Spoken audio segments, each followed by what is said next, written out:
The importance of this gathering is to have legs, to bring together stalwarts, leaders in the anti-impeachment drive from around the country, people who are steeped in the reasons why our founders put the ultimate power of discharge of the presidency in the hands of Congress. 535 senators and representatives now, and to impeach in the House, convict in the Senate, and remove the president without any judicial review. I see this gathering enabled by the First Amendment rights to speech, petition, and assembly to further intensify publicly committed Americans around the country, bipartisan.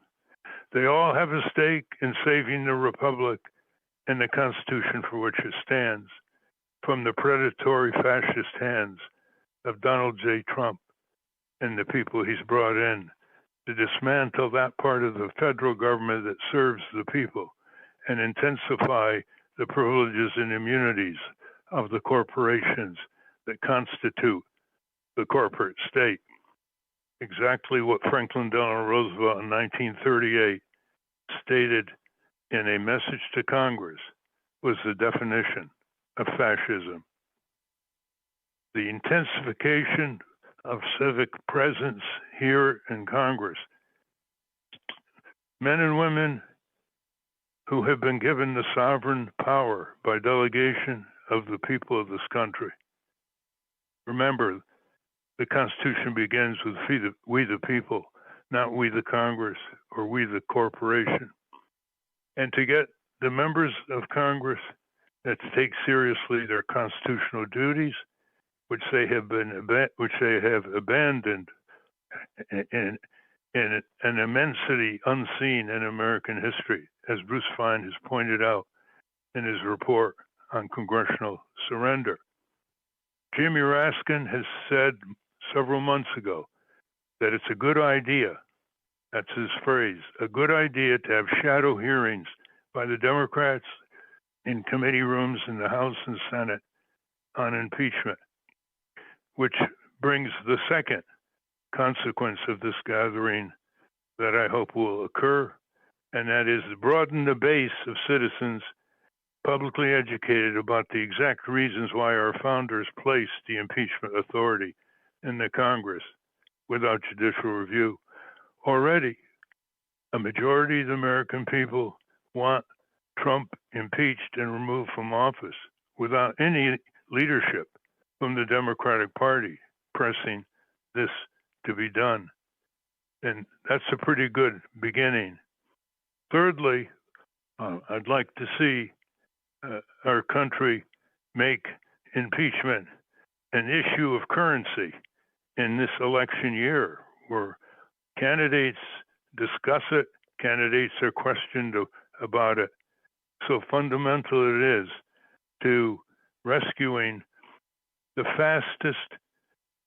rescuing our country from the fastest degradation of democratic institutions ever seen in the world since the beginning of the 20th century by an elected politician, faster than Orban in Hungary and any other place in the world, according to a study by a Swedish institute recently.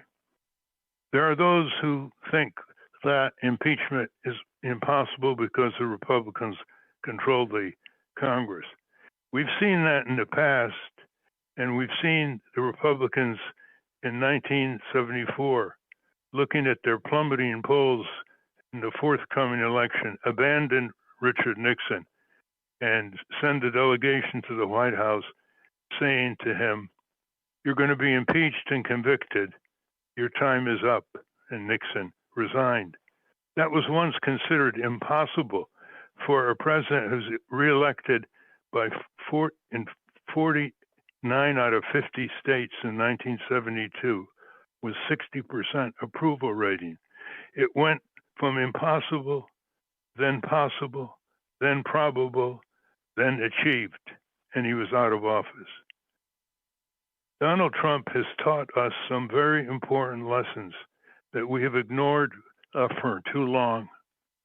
He has taught us how weak our democratic institutions have become, how abandonment by the Congress of its constitutional duties and the separation of powers has become unparalleled in history, how non-resilient our country has become against historic usurpations of our democratic rights, how self-destructive a Trump-controlled Supreme Court has been of its own branch of government, how hollow and symbolic have been our patriotic pretensions, how aggressive wars can be allowed to continue, unconstitutional, illegal, violating federal statutes and international treaties, and of course the Constitution, resulting in the death and injuries of millions of innocents in Gaza, Lebanon, Syria, and now Iran. They include babies, children, mothers, fathers, the elderly, and we meet them with co-belligerents and deadly weapons paid by the unconsulted American taxpayers, paying for this criminal empire of the United States abroad and its regional empire, Netanyahu's Israel. He has also taught us that our very norms of our civilization, the moral basis for our laws, can be shattered brazenly without paying the price in rejection votes. He has taught us how little fight there is, with luminous exceptions, how little fight there is from the contented classes, to use Ken Galbraith's phrase, how little fight there is by the retired military brass, some of whom were in the Trump's first term, who despise Trump and his Secretary of Defense for good military code of justice reasons, but are not doing very much. From our own legal profession, with few exceptions, some of them in this room, who should be the first responders in the defense of the rule of law. Here, I'd like to just take note of an exception. The powerful bar of the city of New York, arguably the most powerful and certainly the richest local bar in our country, has put out a report in December, and one just last month, where the task force called, quote, for the immediate impeachment of Donald Trump, end quote.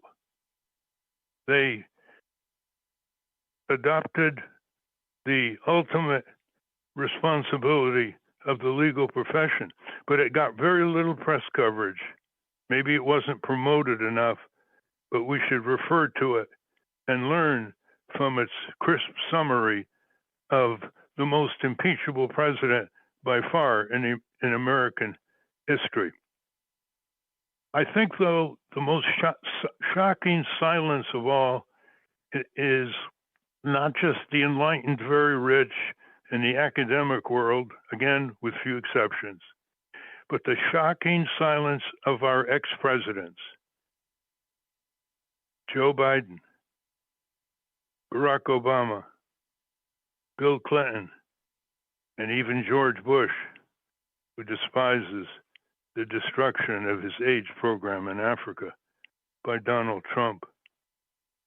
In their luxurious retirements, they have been constantly battered by Trump, publicly, with almost no rebuttal or challenge.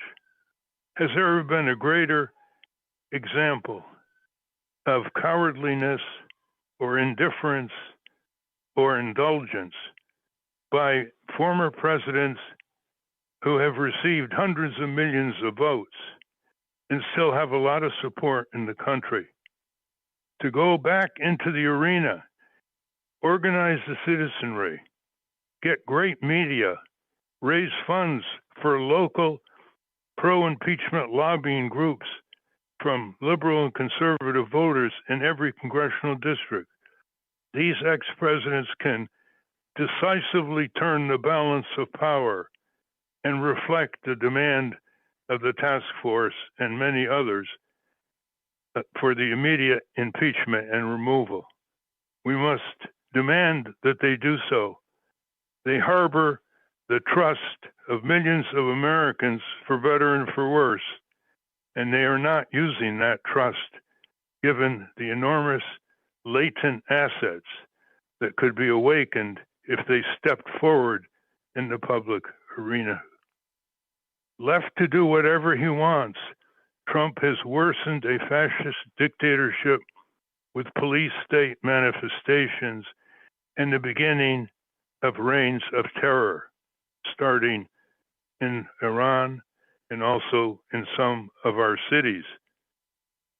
We need to bring together all civic assets that we can to reassert the rule of law, produce a competitive democracy, giving people greater choices of candidates so they're not backed up against the wall saying, I hate the Democratic Party, so I'm going to vote for Trump, for example.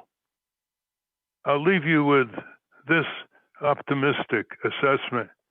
If you go back through American history and see its better angels at work and its major advances of justice, it has never taken more than 1% of the people in our country engaged in advancing these justices, never more than 1%, sometimes much less than 1%. As long as they know what they're talking about, they have stamina, they represent a majority of the people or building a majority of the people, and they have a laser focus on Congress. It's all about Congress because Congress is the instrument of recovery and reestablishment of a democratic society that keeps options open for revision and engages more and more of the citizenry at an ever younger age. Thank you, and may your day today be part of American history and result in the objectives that we all are assembled to pursue at this urgent present time, a time of declarative peril, declarative danger to our country, emanating from a president whose lawlessness is at large in the White House and needs to be brought to account. Over to you, Bruce. How about Teresa, Ralph? Thank you, Ralph, the indefatigable Ralph Nader. I'd also like to thank the Center for Study of Responsive Law, Essential Information, Roots Action, and Free Speech for the People for co-sponsoring this discussion today, as well as the Rayburn House office building here on Capitol Hill for letting us convene here. We are fortunate today to have members of the free press, including C-SPAN, the Real News Network, Jessica Denson of the Removal Coalition, and Free Speech for People. About 24 hours ago, on April 7, 2026, much of the world read or heard that the President of the United States wrote a message on social media in which he stated that he intended to eliminate the entire Iranian population. That's more than 92 million people, by 8 p.m. yesterday, some 12 hours after his post. He vowed to blow up every power plant in Iran, such that they would be, quote, out of business, burning, exploding. Others in the government said far fewer were targeted and that they were for dual use for military and civilians. But yesterday, the president claimed that unless Iran made a deal in the next 12 hours, a whole civilization will die tonight, never to be brought back again. With less than 90 minutes before his stated deadline, the president then claimed he had agreed to a 2-week ceasefire on the condition of an immediate reopening of the Strait of Hormuz. Now, as a lawyer, I don't usually begin legal symposia by quoting the Pope, but after the panic our president caused the world yesterday, and to set the stage for today, I'm inspired to give a shout out to my fellow Chicagoan, Pope Leo XIV. According to a report, I believe it was by the Wall Street Journal, Pope Leo rebuked the president's threat to wipe out the entirety of Iran's civilization by calling the remarks, quote, truly unacceptable. Indeed. The Pope noted that there are certainly issues of international law here, but much more. A moral issue for the good of the entire people. I raised yesterday's worldwide alarm and the Pope's talk of morality and international law to set a larger context, given that we are not necessarily going to talk about those valid ethical and international law issues today, because we're going to spend the next 4 hours talking about U.S. constitutional powers, the rule of law here in the United States, and impeachment powers. The next 9 gentlemen you are going to hear from today across the political and ideological spectrum include lawyers, scholars, professors, analysts, Supreme Court litigators, public advocates, and/or activists who care deeply about the rule of law, government transparency, the Constitution of the United States, and freedom of speech. We begin on this first panel with Article 1 and Congress, in particular, the power reserved to Congress to declare war. Pull out your constitutions or pull them up online if you want to follow along. Article 1, Section 8, Clause 11 states quite clearly that Congress shall have the power to declare war.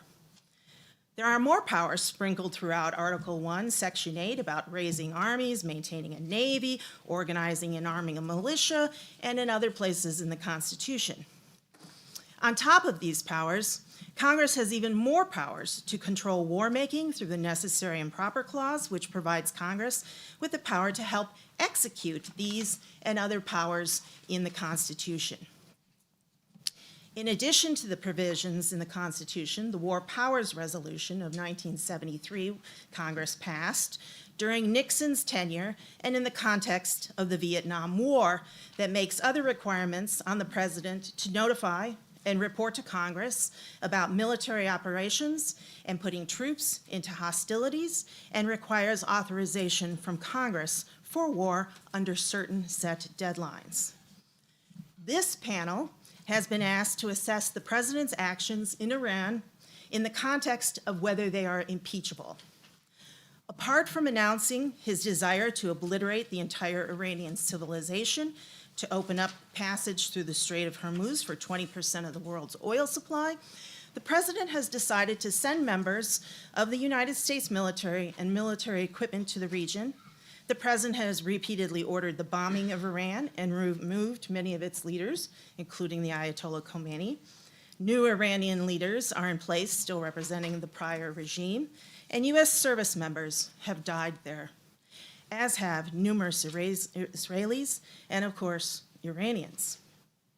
The president has been spending the taxpayers' money to do all of this. The president has yet, though, to ask Congress to declare war.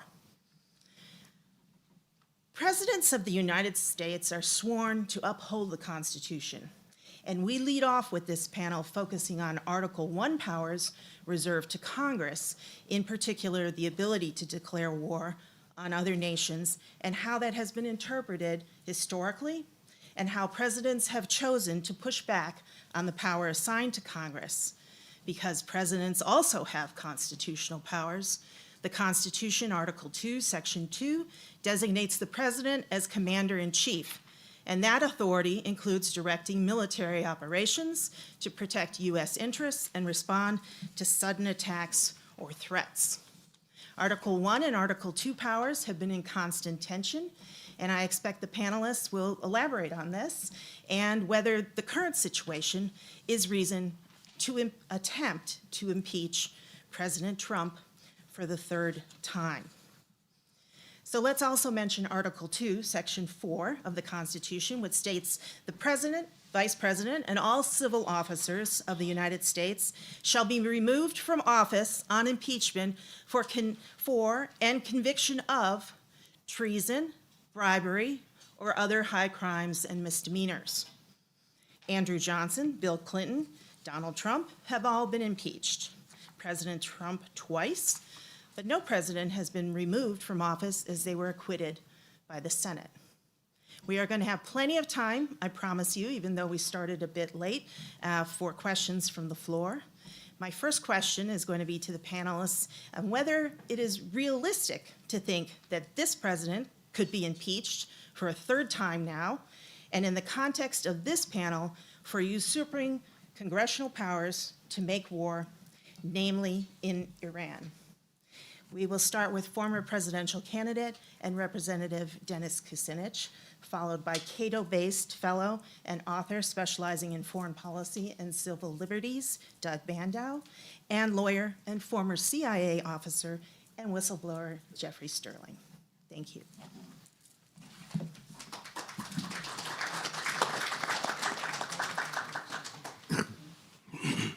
Thank you very much, Teresa. And before I begin, I want to thank my wife, Elizabeth, for her presence here and for her constant guidance. She sat in the gallery back in 2008 when I read 35 articles of impeachment on the floor of the House during more than 4 hours of discussion going over article after article. So Elizabeth, here we are again. And I just want to begin by giving you a little bit of background as someone who, as a member of Congress, was very actively involved in the very process which we're discussing today. And thank you also to Bruce Fein for his help back then, and here we are again, Bruce. With perhaps an even greater sense of urgency.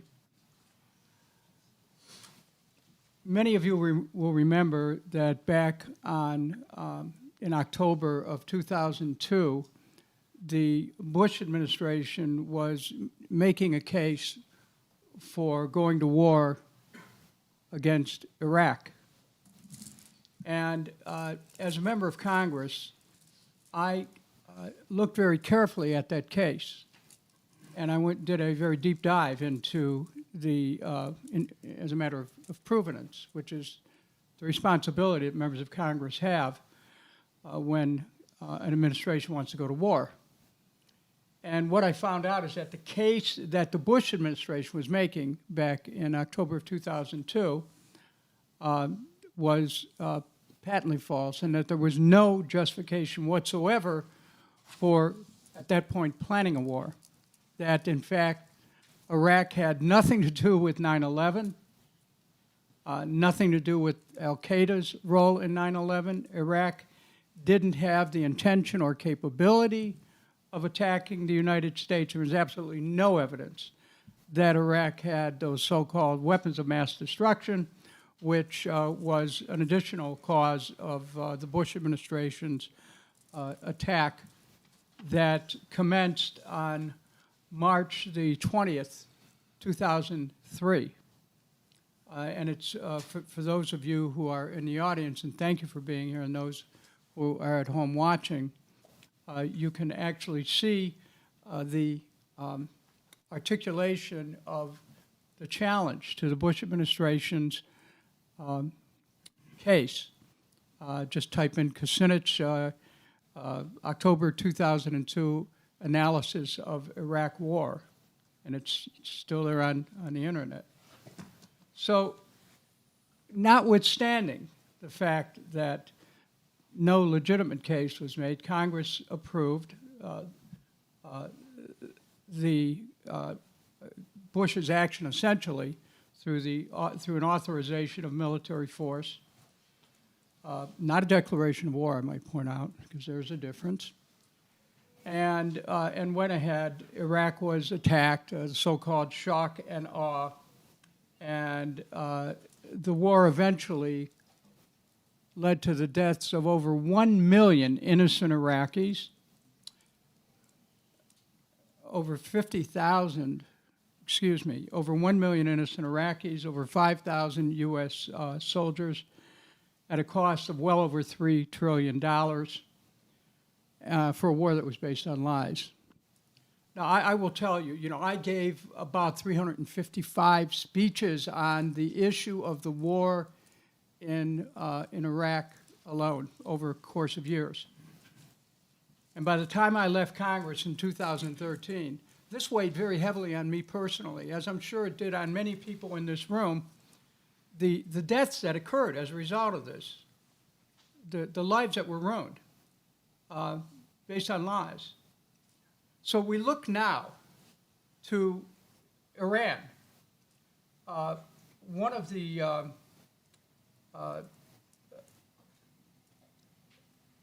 because Iran was actually mentioned in the articles of impeachment that I delivered back in 2008. Because they were already talking about regime change back then. In the articles of impeachment, the 35 articles of impeachment that I wrote with the help of people like Bruce Fein, David Swanson, and others, we were able to isolate at least 9 of those articles were directly related to an illegal war. And we made the case in those articles of impeachment why President Bush should be impeached. And there was enough evidence to give the Senate an opportunity to go forward with a trial for his removal. But here we are again. Bruce's latest article in The Citizen, Democrats' constitutional ignorance makes or impedes Trump impeachment.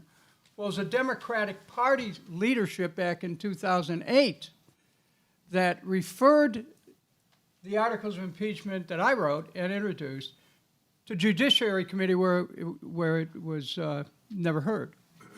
The impeachment was never heard. So the Democratic Party, not as a partisan matter, but as a constitutional responsibility, failed back in 2008, and up to this point, they're failing again with some possible exceptions. Thank you, John Larson of Connecticut. Now, the past is prologue. Iran doesn't have the capability of attacking the United States. Iran doesn't possess the weapons of mass destruction that are being attributed to them. And yet, and the president has not been authorized by Congress to attack Iran. As Teresa pointed out, Article 1, Section 8, Clause 11 reserves the war power to Congress. Now, beginning on February 28th, President Trump launched a preemptive attack on Iran. And it was not in self-defense. The Congress did not declare war. The president acted illegally and against the Constitution. And furthermore, the treaties and international agreements and the UN Charter of which the U.S. is a part, specifically Article 2, Section 4 of the UN Charter says, and this is a very important point, that that the members of the UN have to refrain not just from the illegal use of force, but from the threat of the use of force. It's illegal to even threaten the use of force. I mean, now we know this in basic criminal law at a local level. You cannot threaten someone, because if you do, you can be charged with a crime. When you take it to an international level, you can, the president has no right to threaten the use of force.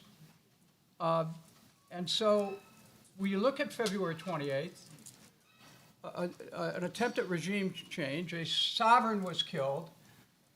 180 children in Nanab were killed by a U.S. Tomahawk missile. And international law makes it very clear that there is no, that civilian infrastructure and civilians are to be protected. But what's happened?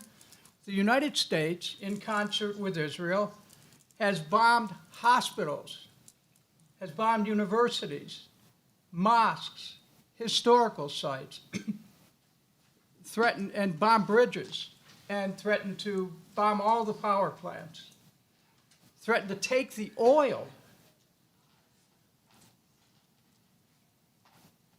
threatened to bomb Iran back to the Stone Age, threatened to wipe out the Iranian civilization. How high of a bar do we have to have in order for an impeachable offense to be cleared? We're in a moment right now where we have to decide who we are as a people, not who the president is. We already have an estimation of that. The question is who we are, because with few exceptions, almost each and every statement the president has made in the last month has been an impeachable offense. He is a walking, talking impeachment machine. And there's never been anything like this. And so we like to talk about this 250th year. Will we be out there celebrating and waving flags on the 4th of July if our Constitution is in tatters?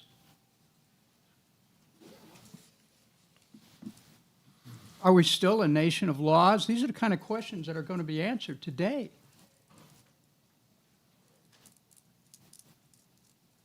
Does our Constitution still hold? Not just whether the Star-Spangled Banner still waves over the land of the free and the home of the brave. Does our Constitution still hold? Is Congress still a co-equal branch of government? It is on paper. Is it in reality? No, right now, no.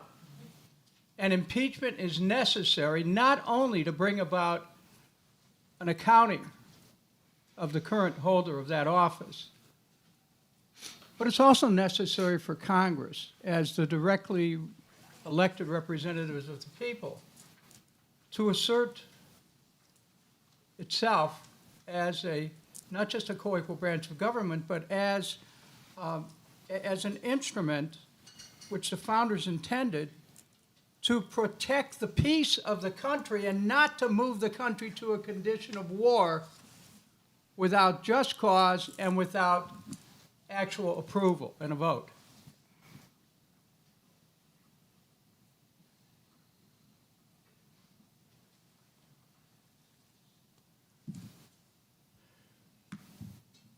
At this point, we've been betrayed by a president and by the Congress. The use of force against innocent people globally is a betrayal. And is there a way back? Well, ultimately, we are the nation, we the people. And the preamble of the Constitution has well stated what our purpose of governance is. And only one of them relates to self-defense, and there is nothing about self-defense that's going on right now. I was a third-string quarterback on a not very good football team, and I knew the difference between defense and offense. And the U.S. has been on the offense without congressional permission and continues to do that. And as 9 million people were out in the streets of America in the last week saying no kings, that takes us back to the beginning of this country, because we rejected a sovereign, one individual sovereign controlling the affairs of the nation. And so as someone who has served this country for 16 years in the House of Representatives and has sued 3 individual presidents on the issue of war powers, and without regard to political party, and without regard to whether I liked the person or not. This isn't about whether you like or love President Trump. This is about whether or not you love the Constitution of the United States. Thank you.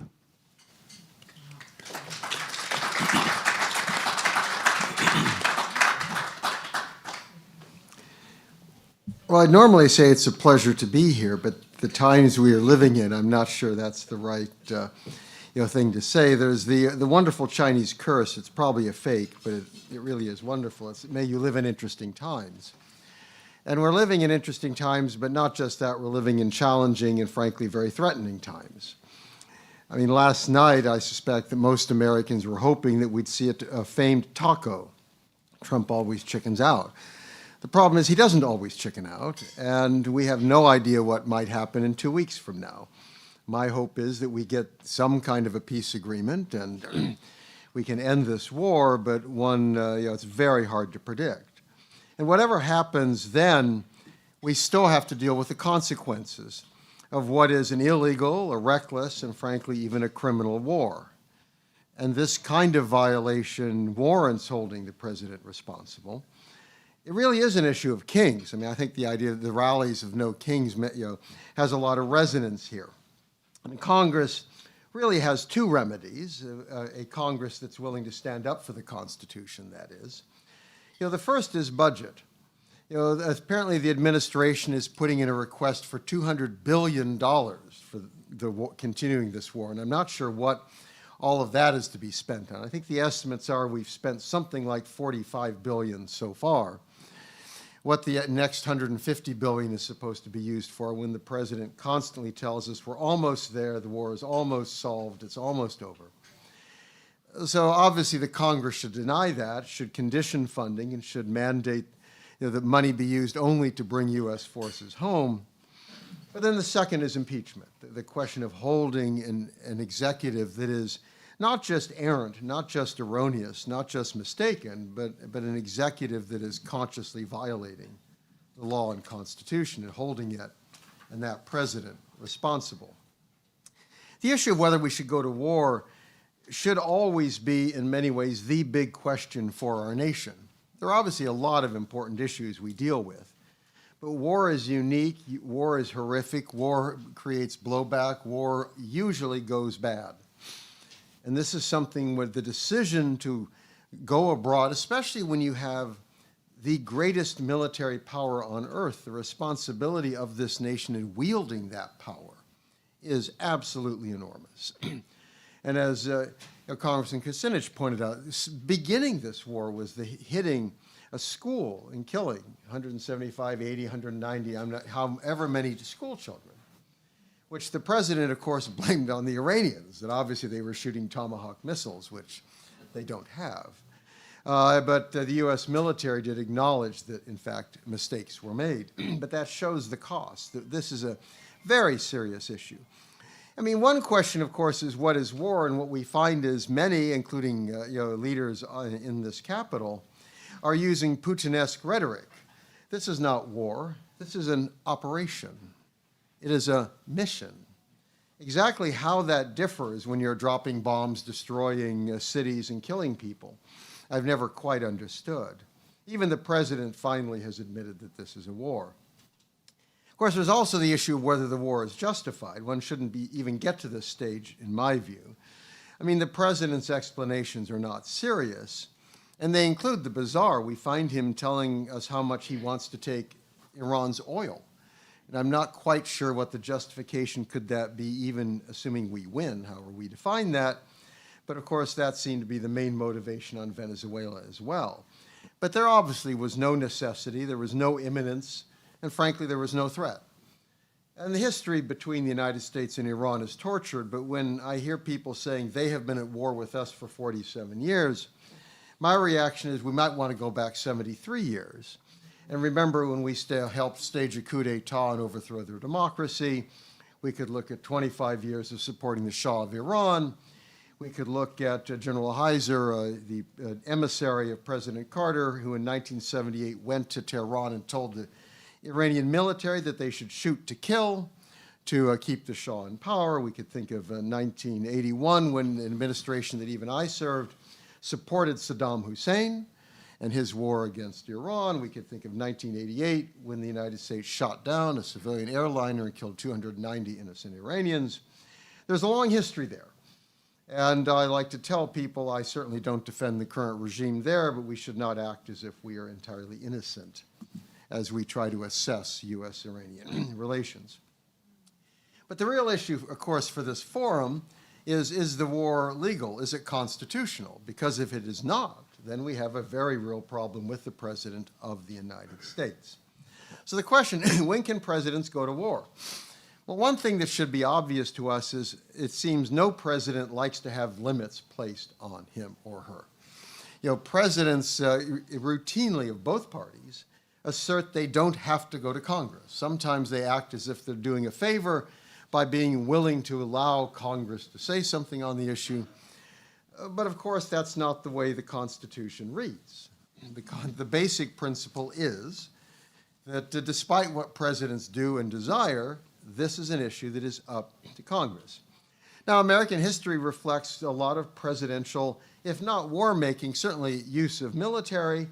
Now, many of those are kind of episodic, they are limited, and some of them you can argue in different ways were authorized by Congress. The authorization of military force, it is not a declaration, there are differences, but at least you do get a president, you get a vote, by Congress. Nevertheless, there's no change in the Constitution if presidents violate it. This is not an excuse to allow other presidents to violate it. This is something where a president duly elected and inaugurated takes an oath to support the Constitution. They don't say, and I don't have to enforce the parts that other presidents didn't like to enforce. That's not the way we view it when we elect a president. It's clear, Article 1, Section 8 states, Congress shall have the power to declare war. This is fundamental. And, you have to go back to President Eisenhower for a president who talks seriously about respecting that. But when presidents talk about other countries, they do seem to think this is a good principle. One of my favorite quotes from Caspar Weinberger, who was the defense secretary under Ronald Reagan, was he was looking at Afghanistan under the Soviets after their invasion, and he said, now, who among the Soviets voted that they should invade Afghanistan? Maybe one, maybe 5 men in the Kremlin. Who has the ability to change that and bring them home? Maybe one, maybe 5 men in the Kremlin. Nobody else. And that is, I think, the height of immorality. Exactly why one American should be able to plunge us into war, while we don't want one Soviet leader to do so, is not so clear. Admittedly, I prefer our presidents, even the worst ones, to Soviet leaders. Nevertheless, when Lord Acton talked about power tends to corrupt and absolute power corrupts absolutely, he did not limit that to bad people. Indeed, he, a liberal Catholic, was speaking about the Catholic Church when he made that statement. Recognizing that even those who might be well-intentioned can be corrupted by absolute power, and we certainly see that when it comes to war. Now, the founders were very clear. And this is one where the king comes in. They were looking at the kingly model. They were kind of escaping from the monarchical conflict of Europe. Go back to the 1700s, the 1600s, kings and emperors were constantly dragging their people into war over the most stupid things. The British, for example, had the War of Jenkins' Ear. Started because Captain Jenkins alleged the Spanish had cut off one of his ears, and in fact, that was probably a fake. Nevertheless, that brought the two countries into war. This is the kind of conflict one would see throughout Europe in which average folks died, and kings enjoyed what they even indeed called war the sport of kings. Well, thankfully, our founders didn't want that, and this is a conception that went well beyond the founding generation. Now, President Abraham Lincoln, who one has to admit was a fairly strong president, reflected that kings have always been involving and impoverishing their people in wars, pretending generally, if not always, that the good of the people was the object. He said that our convention understood war to be the most oppressive of all kingly oppressions, and the founders naturally resolved to so frame the Constitution that no one man should hold the power of bringing this oppression upon us. That was a vision of Abraham Lincoln. And you go back to the founders, and they were very explicit in this. James Madison said that it's necessary to adhere to the fundamental doctrine of the Constitution, that the power to declare war is fully and exclusively vested in the legislature. Now, the argument's been made that, well, what Congress really meant was that Congress's power is to declare that we're at war, right? Well, the president gets to start the war, but Congress has the extraordinarily important power of saying, oh, I guess a war is going on. Now, one would hardly think the founders would have spent a lot of time debating this issue, if that's how they viewed it. But George Mason of Virginia said, the president is not safely to be entrusted with the power to decide on war. James Wilson wanted the strong president, but he didn't want to hurry us into war. He said our system is going to be calculated to guard against that. Even Alexander Hamilton, the great exponent of executive power, was very clear in saying, in substance, the power of the president is much inferior to that of the British king, and warned that the history of human conduct does not warrant that exalted opinion of human virtue that would make it wise to commit interests of such a kind, to just one magistrate.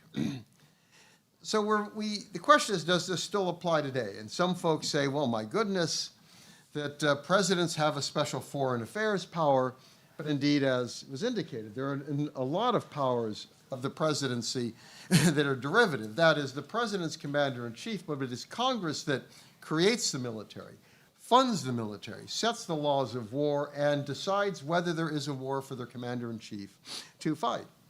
Others worry about changing circumstances, but let's look at the Iran war. There is no imminence there that could prevent going to Congress and asking for a conditional declaration of war. Spanish-American War, in fact, had a conditional declaration of war. Congress said the president had authority to act under certain circumstances if Spain did not, in fact, withdraw its military from Cuba. It's not a war that I favor. Nevertheless, there, Congress knew how to do it. It said, we want this to happen. You have authority under these conditions. And if there's no doubt, it should be that presidents routinely abuse their power. And that tells us why the founders wanted to put this power in the hands of Congress. Obviously, there's some struggle here. Obviously, there are going to be arguments over what is defensive, what is offensive. But the founders were very clear. A president could act in emergencies in defense. Thomas Jefferson said, even reprisals, after an incident has happened, even reprisals required presidential authority because there was no imminence. That if the president wanted to act militarily without an imminent threat, that in fact he should go to Congress. And chief executives who cared about the Constitution admitted this. George Washington, again, a man who I think we should be very thankful to, someone willing to step away from power and setting what should be a continuing example, said that the Constitution vests the power of declaring war with Congress. Therefore, no offensive expedition of importance can be undertaken until they shall have deliberated on the subject and authorized such a measure. This is a man who is at the Constitutional Convention for whom the presidency in many ways was designed, where almost everyone at that convention expected him to be the president. This is a shared problem. Most presidents of most parties want to violate this provision, and frankly, Congresses prefer not to be bothered. They would much prefer not to take responsibility. Let the president act. If it goes well, I applaud. If it goes badly, I carp. But please, please don't ask me to make this hard decision and have to justify it. And to this, I want to hold up Barack Obama. Republicans told him to bomb Syria over chemical weapons. He said, okay, Congress, please give me authority. And all of a sudden, even Republican Party members ran for the hills because they found they were getting 100-to-1 calls against this from their constituents, and they suddenly lost their enthusiasm for going to war. And I think that President Obama brilliantly showed the hypocrisy that we unfortunately lived through.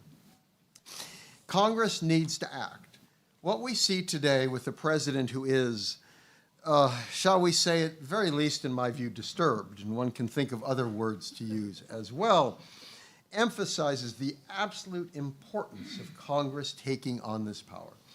And looking for the future, number one, Congress must use its power of the purse. It needs to limit what the president does. It needs to vote disapproval of the current military action. And it also needs to be prepared to impeach a president who has acted illegally and unconstitutionally. Thank you.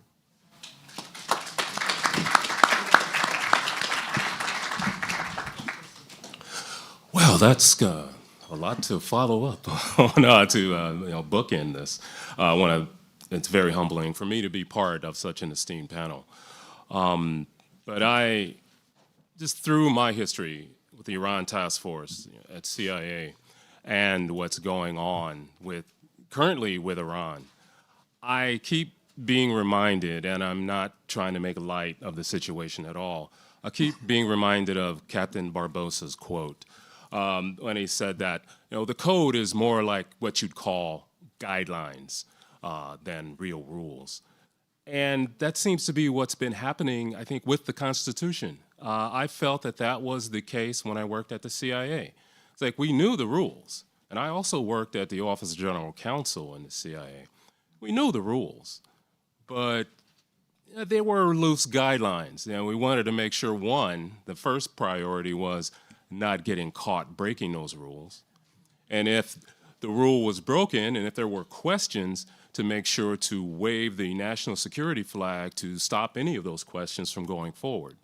Even the courts won't tread upon that water with regard to questioning operations. But when it comes to Iran, yes, true, it's been decades of the U.S. interfering with Iran. When I joined the CIA, of course, right now it's 47 years since 1979, the revolution. When I joined the CIA, I was only there within a short window of that time. But I could tell immediately when I was with the Iran Task Force and the Counterproliferation Division as well, that this has been an ongoing operation, not for peace in Iran, but regime change in Iran to justify war. And I was struck by how many years after 1979, that anger, that drive for revenge was still there at the CIA. And it was still just burning and waiting for the right opportunity to be exploded, to get its revenge back upon, how dare Iran kick the U.S. out, kick out our leader that we put in place. So, it was 47 years, this operation. And when it came to intelligence, when I joined the CIA, and I'm sure as many others, joining the CIA to help defend this country, protect our national interests, to protect, the national defense. However, with the Iran Task Force, were we there, I got more of the impression that we're not exactly gathering intelligence, but creating intelligence to justify war. I was involved with Operation Merlin, which was designed to to thwart the Iranian nuclear program. I quickly found out that it was more something that was dangerous enough to accelerate if they even had a program. My choice to speak up about that landed me in a different turn in life. But I certainly wondered, after the fact and during, it's like, is this actually something designed to stop Iran from gaining a nuclear weapon? Or is it something designed to continue the rhetoric, to justify the rhetoric, to essentially plant evidence? Enough to say, okay, here's our evidence, we're going to go to war. We got the same theater from Iraq going on. It's like, the justification for war. And I've been thinking about all of this, of course, from the Iran standpoint. It's like, my viewpoint when I was there is that Iran neither had the capability nor the desire to attack the U.S. where is the imminence here? I did not see, feel, or was operating on the fact of any sort of imminence with regard to Iran attacking this country. Yet, above our area, it's like intelligence it was being gathered more so for political purposes. It wasn't defense of the country. So this is the political line that we have, and we want you to either have disinformation about Iran's nuclear program or outright fabricate that information in order to continue the rhetoric. We've had to keep up that Iran is a bad guy for 47 years. And within that, of course, they become a nuclear power. But it's all deception. It's all part of the deception to keep them as the enemy. Now, what I was struck by in his last presidential address, Trump mentioned how previous administrations during this 47 years didn't have the guts to essentially pull the trigger. But what was the justification for him to pull the trigger? There was absolutely none. It was a absolute ignorance, you can take that term whatever way you want, and denying or outright refusing to accept the reality of the intelligence that was put before him. Thinking about this, like how could this administration not conceive the fact that attacking Iran was going to have an impact on the rest of the world? I mean, one of the first things that I kind of thought of, you attack Iran, what is Iran going to do? Strait of Hormuz. Well, that happened. I try to be hopeful that there was someone in the room and someone presenting to them, it's like, do not do this. It's not worth it. It's not going to cause regime change. It's going to destabilize the region even more. But, someone has to listen to those words as well. And I'm not sure what to make of President Trump. With regard, because, and I was especially struck by the comment he made about an entire civilization is going to die. I was part of that mechanism with Iran as a target. I got to know as much of the culture as I could. I learned Farsi. And to hear an American president say he's going to, they're all going to die. I don't think anyone joins the CIA, or I would hope no one joins the CIA or even our military with the purpose of we are going to kill an entire nation. We're going to kill an entire civilization. That's not what I joined the CIA for. I joined to protect this country, not to continue or be a warmonger country, as he has done. And excuse me for stepping back, because I feel it's like, well, someone may think I'm speaking rather hypocritically because, hey, I was with the Iran task force. I was with the evil Temple of Doom CIA sort of thing. But no, I had a conscience. And a lot of people have consciences. And I think it was really difficult for me to see the rule of law being treated like guidelines.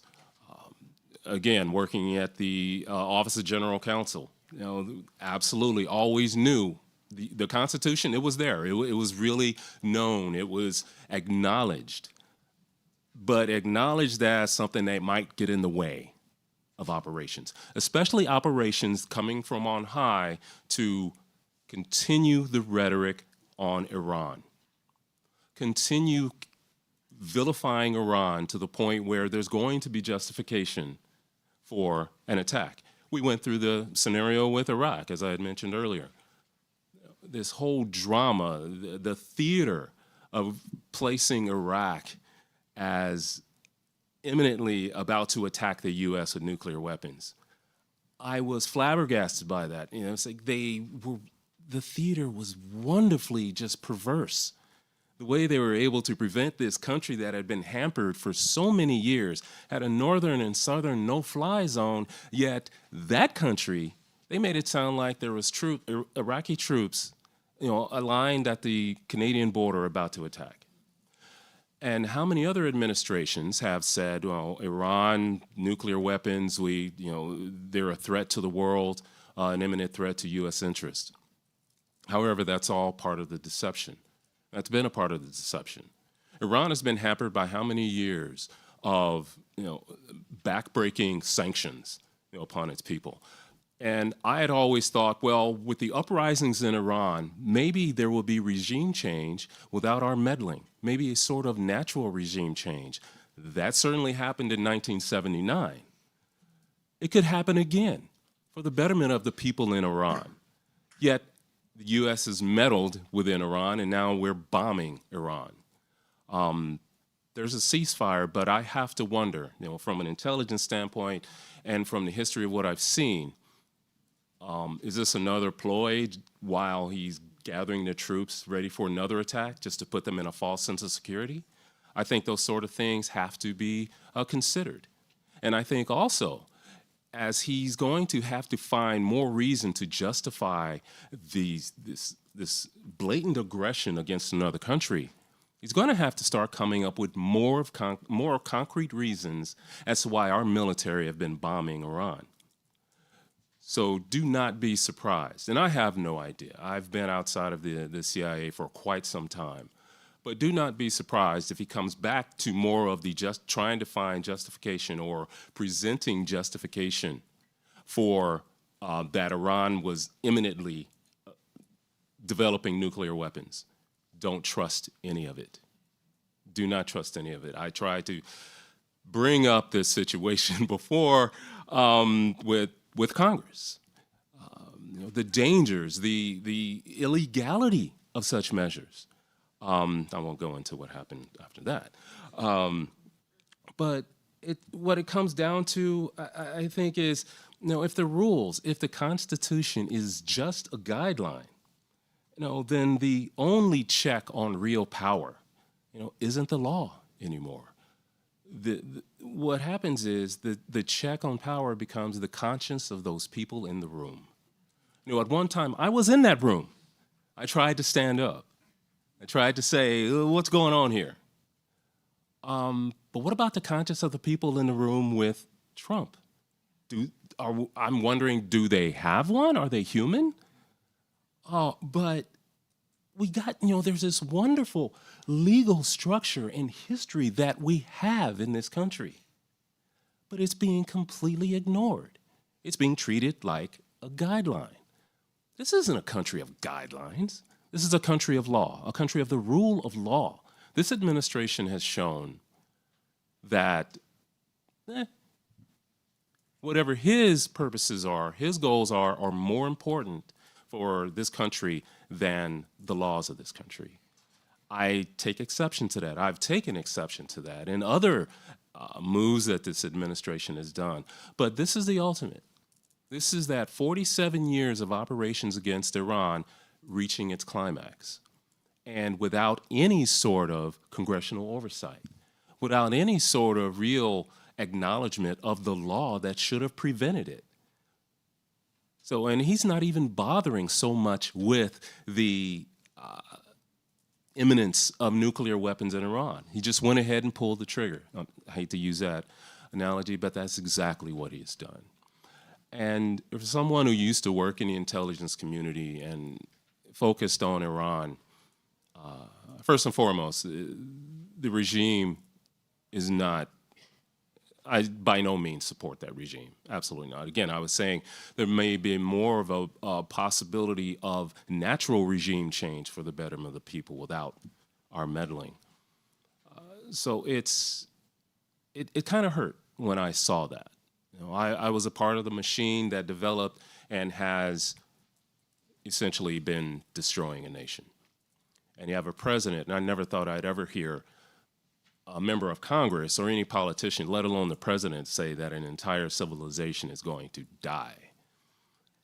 So I wonder, at what point will members of Congress say, okay, enough of this guideline stuff.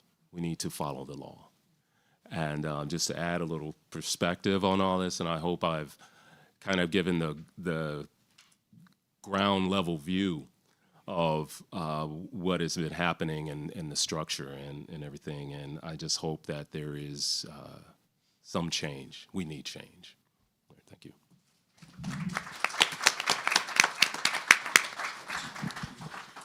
Thank you to all the panelists. Now we're going to have time for questions. There is a microphone in the middle of the room. Please feel free to approach it or we can bring it to you.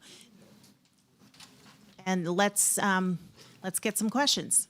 Thank you. First, I'd like to thank 4 very eloquent, knowledgeable, and people with seem to have a moral compass, for the wonderful responses. I'd like to ask a little bit about the United States history that Doug especially was going into, basically Stephen Kinzer's All the Shah's Men, about our history. Have we ever apologized for the torture regime of the Savak? Have we ever apologized for Flight 655 that killed the 65 children? Or we have apologized for killing the 165 girls between the age of 7 and 12? I mean, George Bush said we would never apologize. Yeah, I was going to mention the George H.W. Bush quote. We did, pay compensation.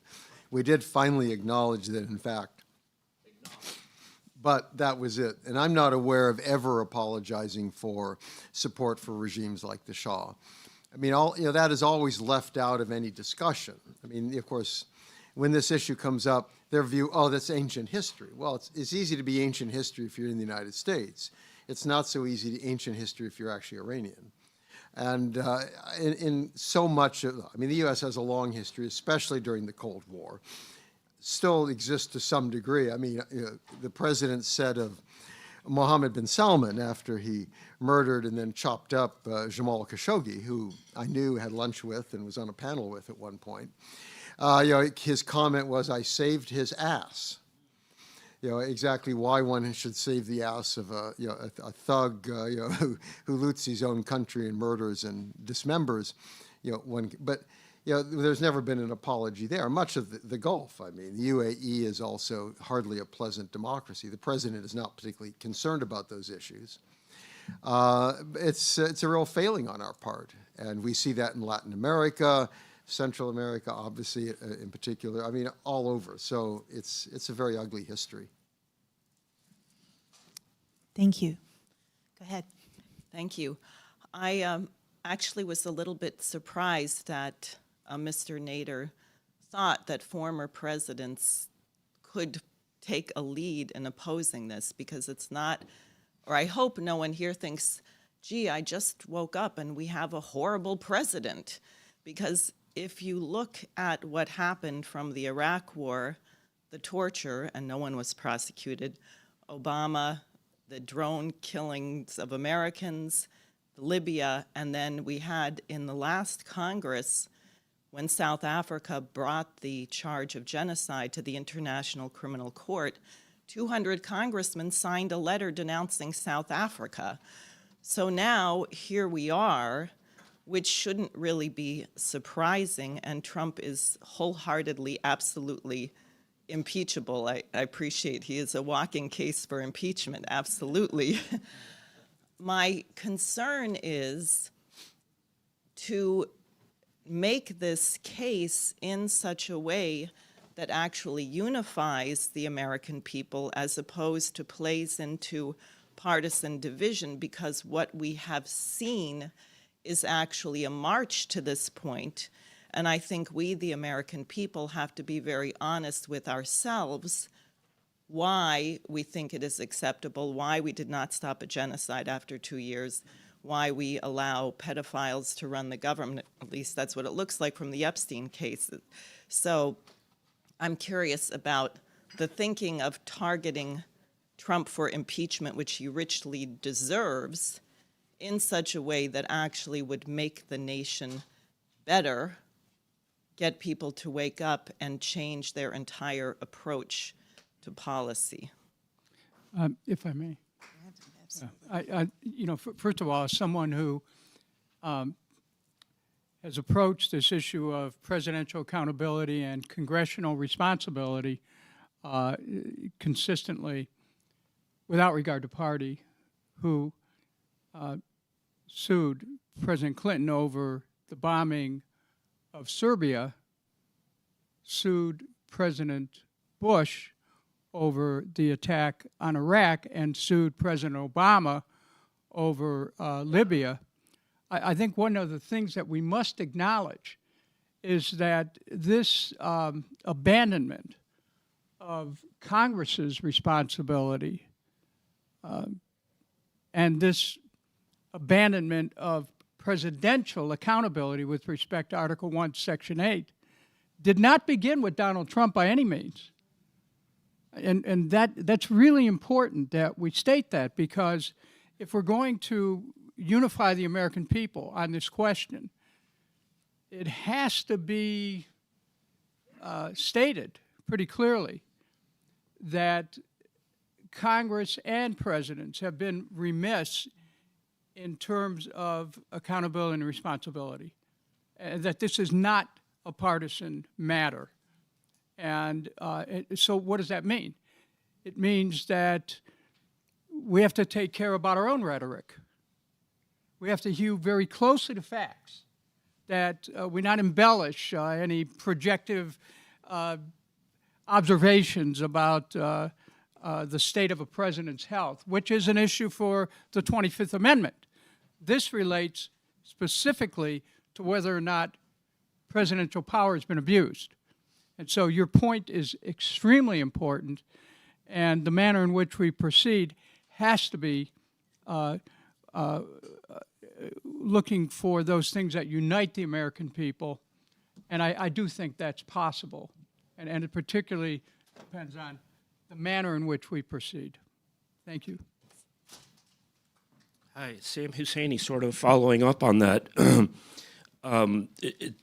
Obviously, looking at things legally is of paramount, but strategically, doesn't it make sense to get impeachment out of the partisan game by having a Republican and a Democrat do it, and furthermore pledge to do it in the future, regardless of the party? And obviously Massey would be the obvious person, and a Democrat, and then that crystallizes a pro-law constitutional center that therefore shames the rest of Congress. And if I could, a second question. Part of the subservience of Congress is its incapacity to acknowledge Israel's nuclear weapons arsenal. There's a gag order on this, and even at the outer limits, Representative Castro recently questioned a Republican, a Trump administration official about Israel's nuclear weapons, and Trump's administration not acknowledging it without himself, Castro, acknowledging Israel's nuclear weapons capacity.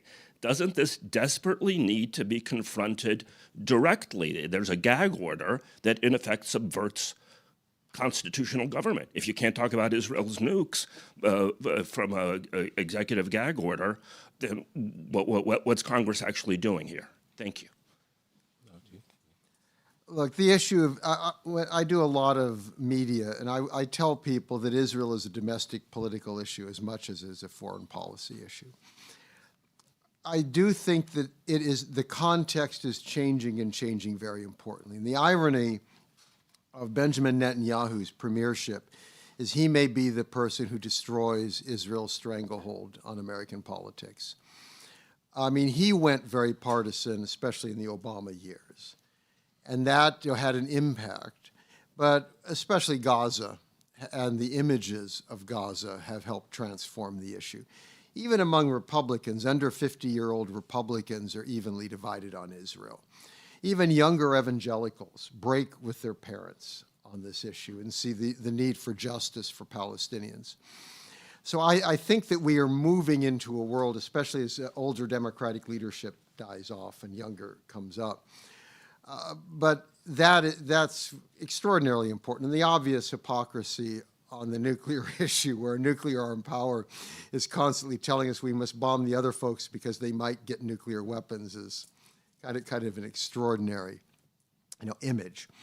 And I think that is clearly one of the very important aspects that has to be dealt with. And it's going to remain a political challenge. And I think I appreciated the Congressman's comment about in the early answer to the earlier question, that we have to think, how do we reach across boundaries?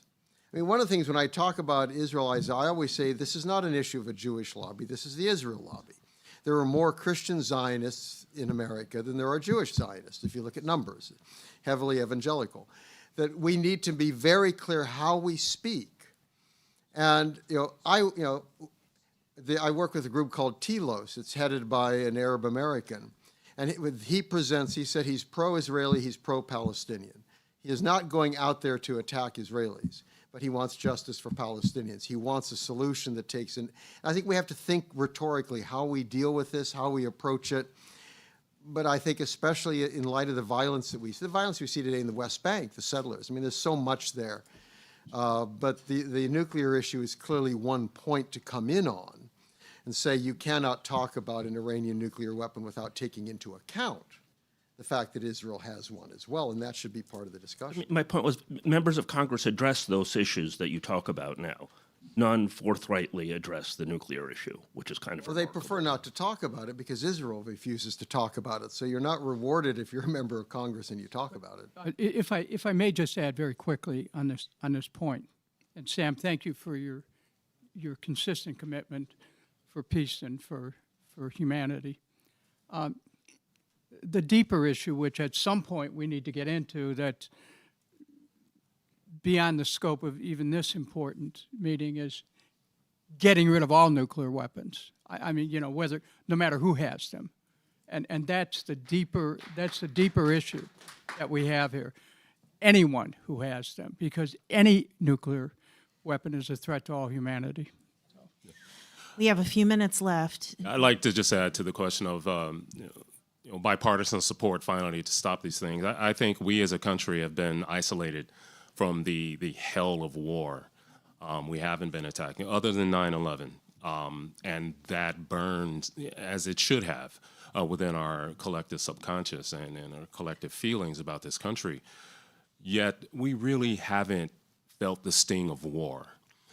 When that happens, I think we will see, if we get to that point in Iran, and that point would be troops going in, and when we start getting those numbers of U.S. dead, military dead. I mean, that was one of the tipping points for Vietnam. The tally of the U.S. soldiers killed. We need a shock to the system, and maybe that shock will, get rid of these party lines and get back to reality. Thank you. Please. Hi, thank you so much. I'm Maximilian Alvarez from the Real News Network. It's a real honor to be here with all of you and to be streaming this incredibly important event. I know we got hundreds of people live watching now, and I just wanted to kind of raise a question from our channel, our viewers who are tuning into this right now. As we go around the country reporting on, working class struggles all over the place, I think one of the takeaways that I've heard over the past 5 years from your average American is that democracy doesn't mean anything to anyone anymore. And so I'm constantly reminded of Astor Taylor's book title, Democracy May Not Exist, but We'll Miss It When It's Gone. I think we're in a moment of that reckoning right now. But I want to pose the question in terms of rhetorical, political, organizing strategy of how do we use the term democracy when that term has been so thoroughly, bankrupted by both parties, over the course of our lifetimes. And when working people on a regular day-to-day basis have no real democratic participation to speak of or grasp onto, whether that be, in their workplaces or whether that be with their own representatives. So I guess my question is rather than rely on a version of democracy that we were taught as kids, what is our message to the American people of what democracy even means right now? Well, if I may, because this is something that I've thought about throughout my whole career, and I've come to this conclusion. You cannot have a political democracy without an economic democracy. And President Trump has made it very clear that we're moving away from an economic democracy, since he has said even recently, I'll paraphrase, but it's close, forget about the federal government funding Medicare, Medicaid, child care, put that on the states. We're about funding defense. Well, as was pointed out, $200 billion is on the table for additional funding for Iran, or war against Iran. The 2027 so-called National Defense Authorization Act, would give $1.5 trillion annually, almost a 50% increase in the current almost $1 trillion annually. Close to 80% of discretionary spending. The space for a economic democracy keeps closing. And so the implications of what you're saying are profound, because if we're going to, people talk about taking back the country. You can't speak about taking back the country if the wealth keeps accelerating to the top. There's more and more billionaires and more poor people. How does that happen? The middle class, gone. So this is an underscoring the urgency of holding a president to account who it just wants to run up the spending for more and more wars, when the real weapons of mass destruction are lack of access to health care, lack of access to decent education, lack of access to true retirement security, lack of access to safe neighborhoods. We've got things to take care of here at home. So that's my response. Anybody want to add? Yeah, I think I would add just one question: how we get back to democracy when it's been such a just a concept. I think let's ask a question of the American people. With this administration, it's just a point-blank question. It's been asked before. Do you feel safe? Do you feel safer with Donald Trump as your president? So I think that can cause and hopefully make some soul-searching and us get back to democracy and the rule of law. Thank you. We have time for 2 more questions, and we have to cut it off because we have to keep the trains running, and there's so much more to be said today. Yes. Thank you. Like the gentleman just a moment ago, I would like to hear more discussion about Israel and its role in American foreign policy, and discussion of what President Trump's motivations were for waging war in Iran, and was that on the behest of Israel and Netanyahu, or is there a case to be made that it was for any other reason? And is there any point in opposing the war in Iran while continuing to cultivate our close ties with Israel, on whose behalf we've gone to war so many times in the Mideast? I mean, there's a huge set of issues involved in that. Americans' relationship to Israel in part comes out of the Holocaust. It comes out of the creation of Israel after the end of World War II. It reflects a feeling of the Jewish people needing a homeland, of the early years of Israel being beleaguered and surrounded by enemies. There's so much there of imagery, of values, of things. There's a heroic story there that appealed to the American people. It became part of the Cold War with Richard Nixon versus the Soviets, the Yom Kippur War. The last presidents who were willing to at least challenge Israel in certain ways, Ronald Reagan and George H.W. Bush. Reagan called Menachem Begin after the invasion of Lebanon and said, stop it. Why do we have Hezbollah? Well, Israel invaded Lebanon going after the PLO and did enormous damage to the Lebanese population, and that helped create, out of that came Shia resistance. There's a lot of complexity there.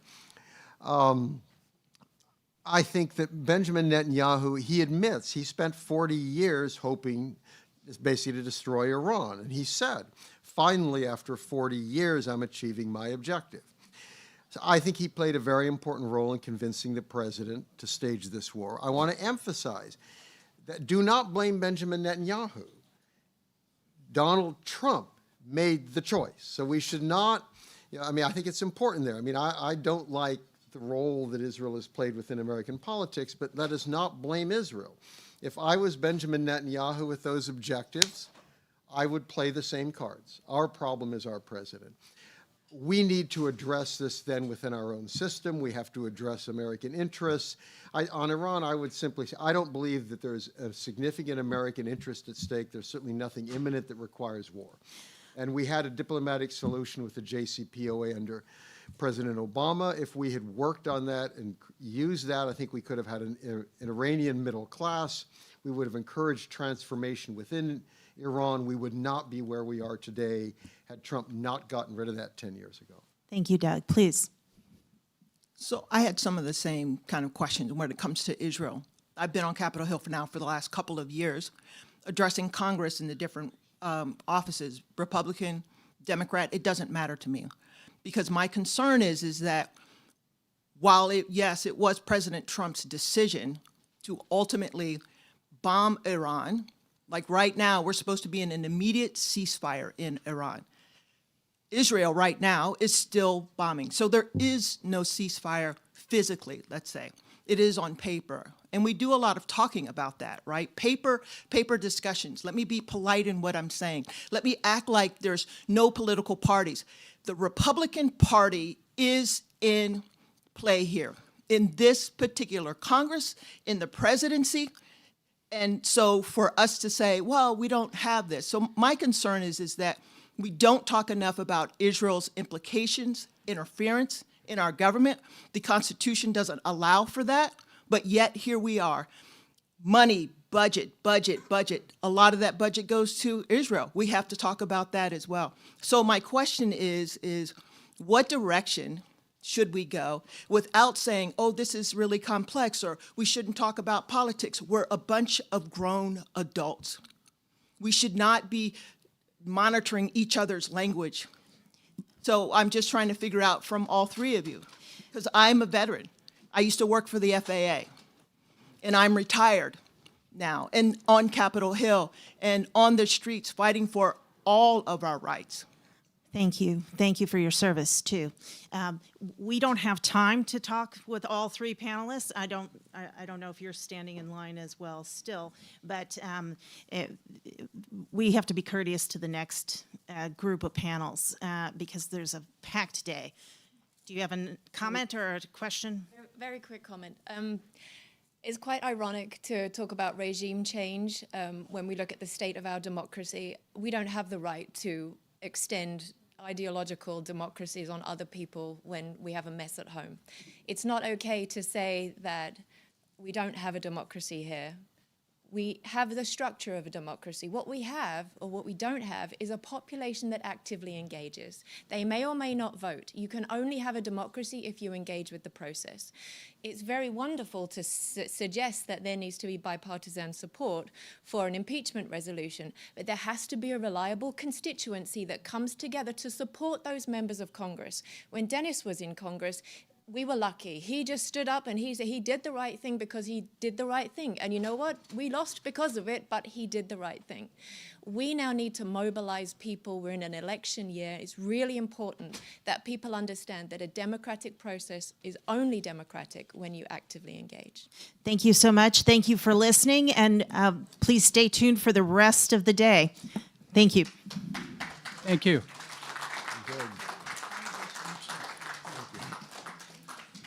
Thank you. Very much. Terrific. Thank you. Really so well spoken. Thank you. Thank you.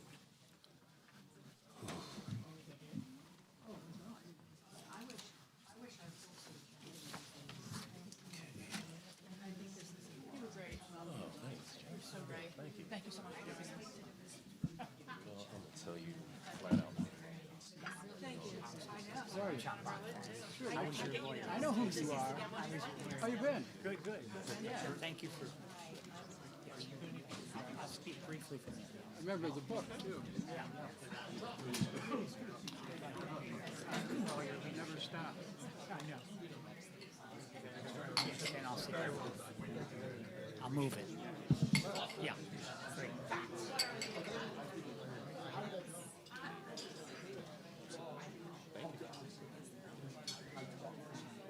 I do not have a card. I can.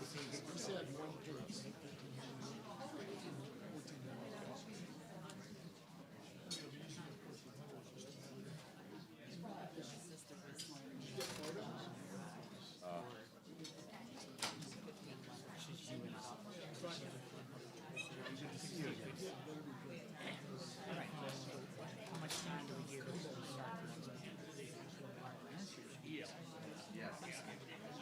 Thought I should have been a copy. Maybe that's JA7. JA Sterling 7. Number 7. Yeah.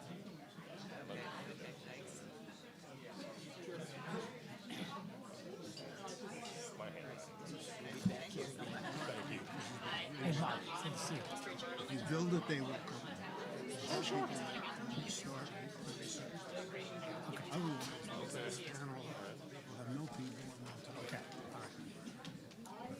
Good morning, everyone. We're going to start in just a minute.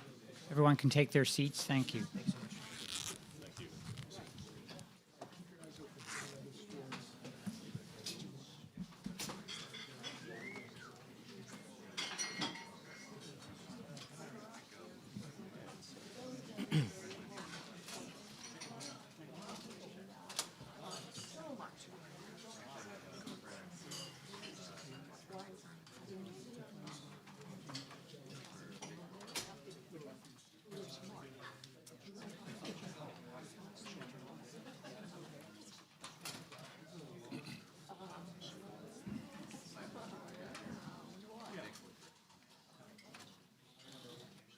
Good morning, everyone.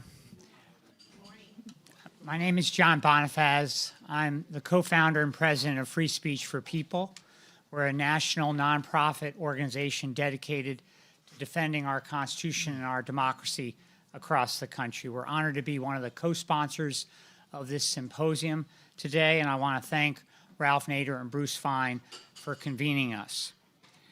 At Free Speech for People, we have been engaged for more than 15 years since our launching on the day of the Citizens United ruling from the Supreme Court in multiple fights to protect our republic, fighting against big money in politics, protecting our right to vote in our elections, and confronting abuse of power and corruption at the highest levels of our government. We have been leading an impeachment campaign against this lawless president at impeachtrumpagain.org, where we've been extensively documenting the multiple abuses of power Donald Trump has committed since taking the oath of office again. We now have 27 grounds for impeachment of this president.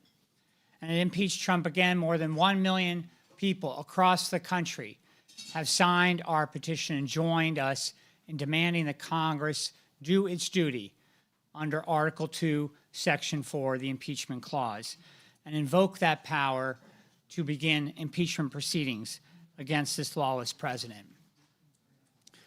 The framers were clear. There would be no monarchs, no tyrants who would govern this nation, no kings in America. They set out to establish 3 co-equal branches of government in the United States Constitution. Article 1 for the United States Congress, Article 2 for the presidency, and Article 3 for the judiciary. 3 co-equal branches of government. No kings in America. But they set up an extra guardrail for that day when a president would so trample on the rule of law, so trample on the Constitution, that president would need to be removed via the impeachment process. That is Article 2, Section 4, the impeachment clause. We have reached that day. Today, at this historic symposium, we're discussing abuses of power around war powers, threats to our elections, and corruption in the White House.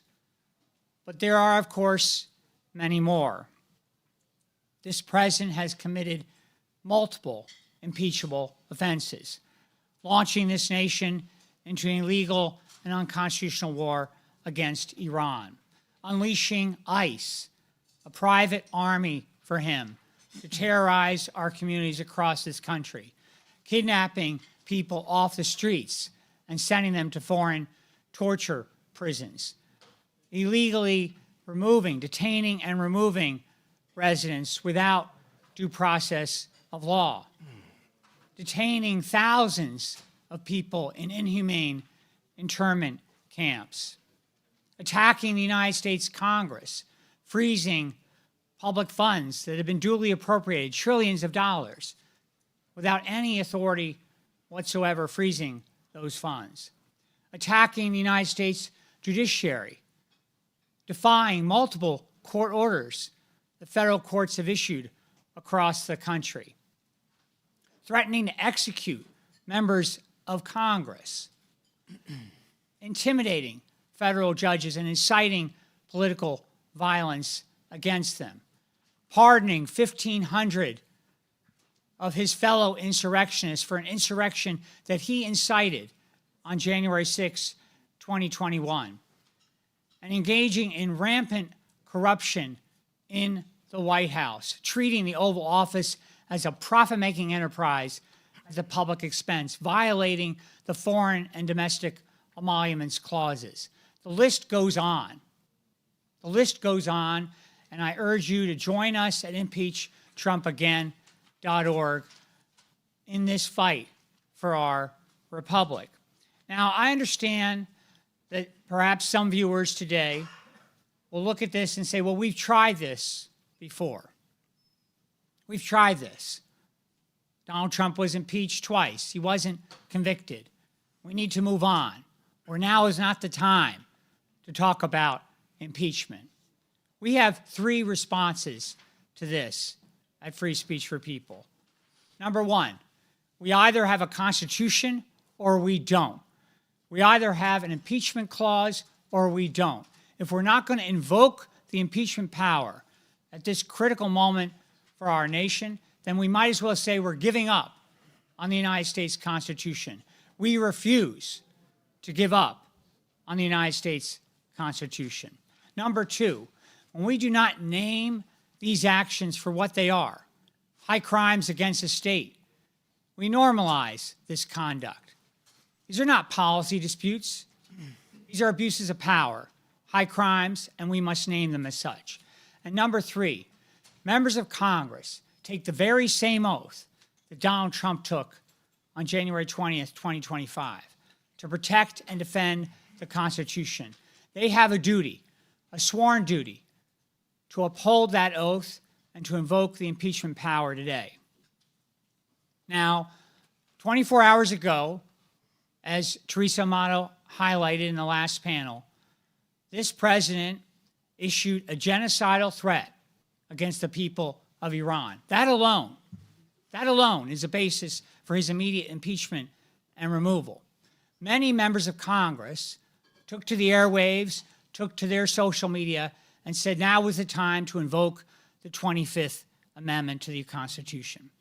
As Congressman Kucinich said, the question of the 25th Amendment is distinct from the question of impeachment. And in this case, both apply. But it is not transparent.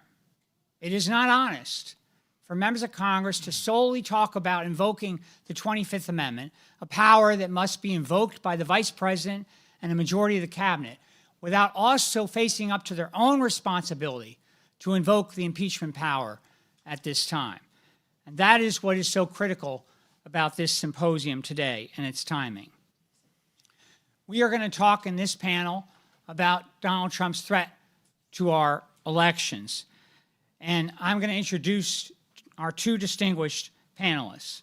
Bruce Fein is a constitutional lawyer and scholar, having served as Assistant Deputy Attorney General and General Counsel of the Federal Communications Commission under President Ronald Reagan. Mr. Fein is the author of Constitutional Peril, The Life and Death Struggle for Our Constitution and Democracy, An American Empire Before the Fall. He has testified before Congress as an expert witness over 200 times. Oliver Hall is the founder, executive director, and general counsel for the Center for Competitive Democracy. He is the author of Death by 1,000 Signatures, The Rise of Restricted Ballot Access Laws, and the Decline of Electoral Competition in the United States, published by the Seattle University Law Review. And he has also written for Counterpunch and the Philadelphia Inquirer. We will have time for questions following their remarks. Thank you.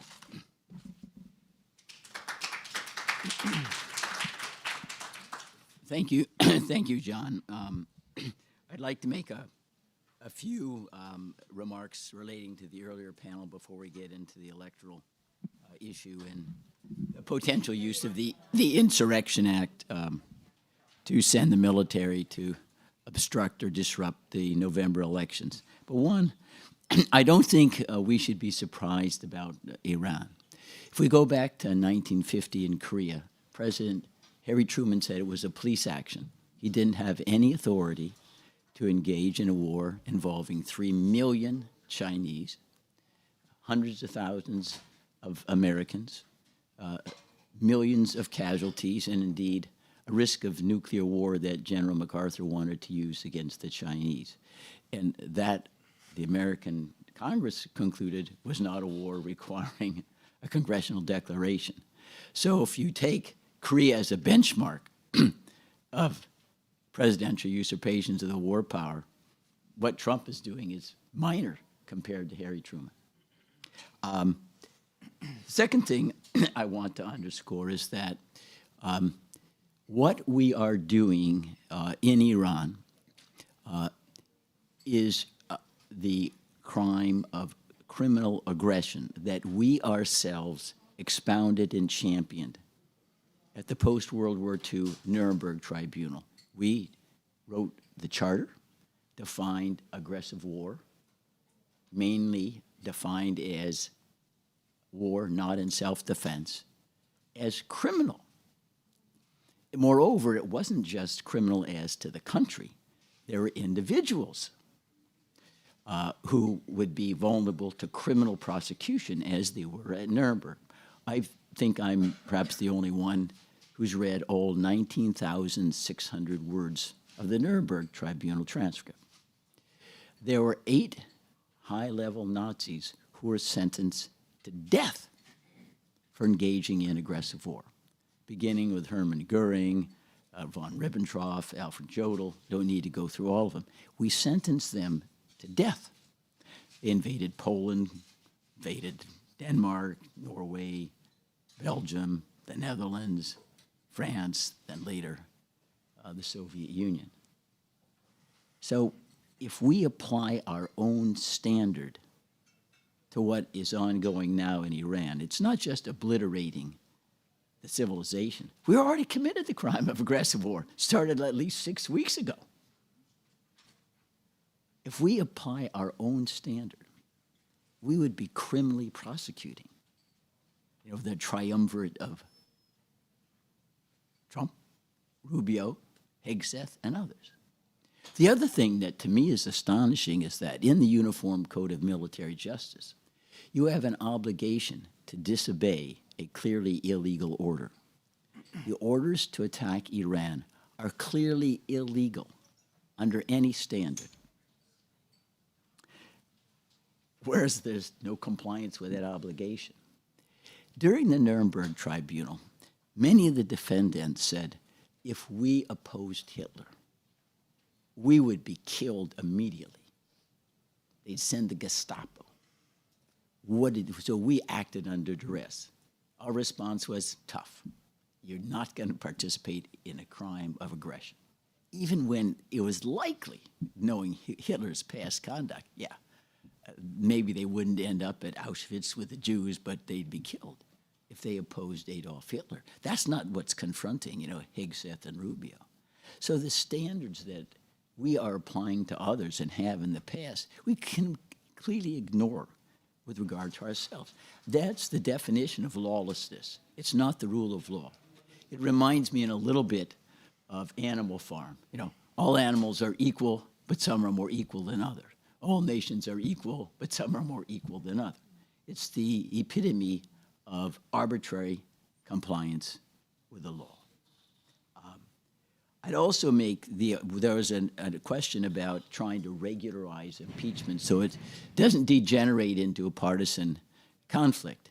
I have for over 10 years drafted what I call resolutions defining what are impeachable offenses in advance.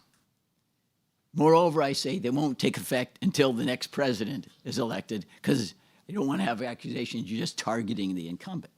Congress does nothing, The Ted Yoho introduced them for once, but it didn't really go anyplace.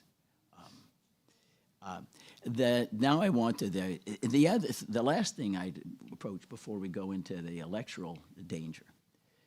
The president has said, number one, that we at this moment are being invaded by Venezuela, and we're at war with them. Not only that, they're not the only enemy that we're invaded by drug traffickers in the Caribbean and the Eastern Pacific, and we can use the military to kill them and slaughter them, which we are in the hundreds. I mean, this is what I call the mauling of the English language, so that words don't mean anymore. President Trump has stated he can define anybody he wants as an enemy and use the military to exterminate them. No limits. None. That's not the definition of dictatorship. And I go back, why are we surprised? This is July 23rd, 2019. Donald Trump, his express words, then I have Article 2, where I have the right to do anything I want as president. Now, when he said that, I said, well, Congress should be impeaching him right now. Because remember, impeachment isn't trying to repair a devastation after it's already been inflicted. It's prophylactic. It's as clear as Adolf Hitler in Mein Kampf. That's what he was going to do as soon as he had that kind of power.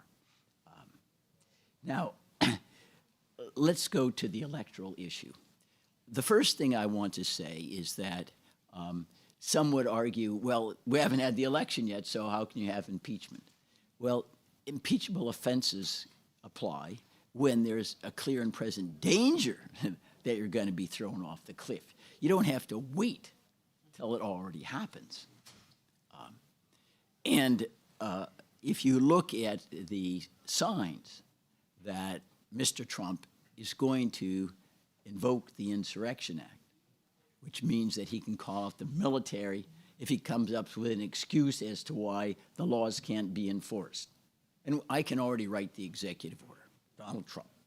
The Chinese are invading. They've stolen all of our election machinery, and tens of millions of illegal aliens are voting. You know, you're right. You know exactly what he would put in his executive order, and therefore he's invoking the Insurrection Act, and he's sending the military to seize the voting machines, to occupy voting places, and we're going to have to cancel the election until we have a more pacific moment and we can ensure the integrity of the outcome. Now, that may or may not happen. But the fact that I could make that statement to this audience and you don't think I'm deranged, you think that's possible. I mean, that is really alarming. It's frightening, to be candid. No other president in history has ever insinuated anything like that. To suggest that other presidents have done the same thing, I believe presidents have committed impeachable offenses. I've been trying to impeach presidents going back at least 25 years. But this takes it to a new level. And this really is, I say it's a Fort Sumter type in November potential, which to my mind is clearly an impeachable offense. Remember, he's told the Republicans, hey, you gotta win the midterms because the Democrats will impeach me and I don't want to go through that. He's also raised the question, I don't really see why we have a need to have elections anyway. After all, you know, he's the president, and if the only thing that constrains him is his moral conscience, which is a fantasy, he can do anything he wants. And I think what also fortifies the belief that Trump will try to cancel the November 26 elections for Congress is to reflect on his behavior and approach to Mike Pence on the morning of January 6, 2021. He tells Mr. Pence, choose between me or the Constitution.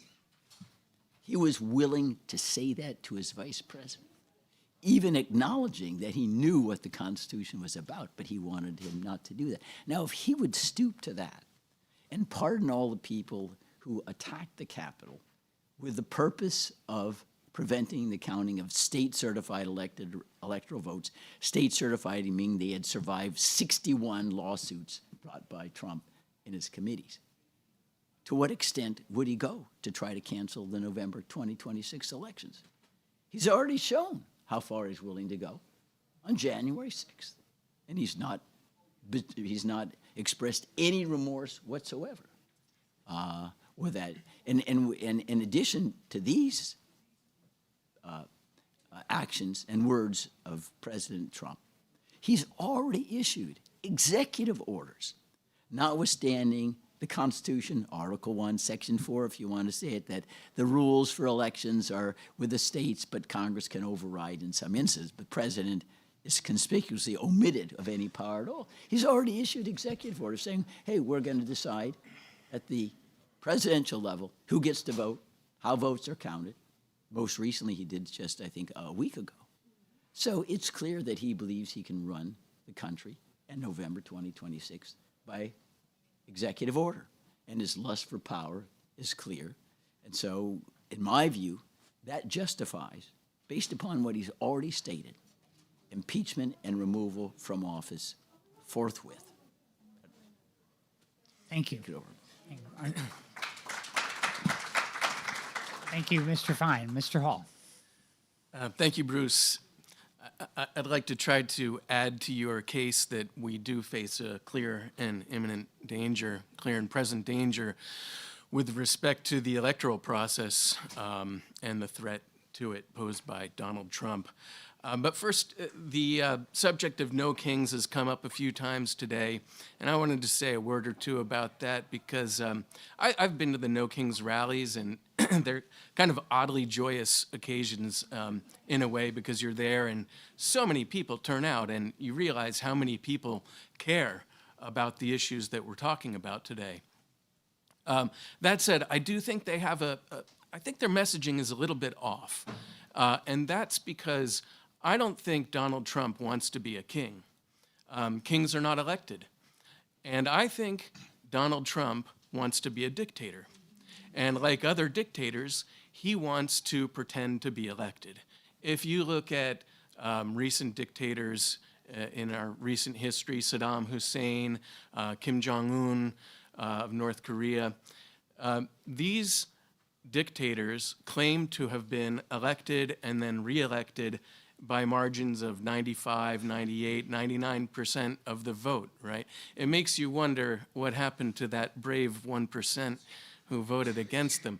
But that's what I think Donald Trump wants, because an election like that, at least gives them the veneer of legitimacy as an elected leader.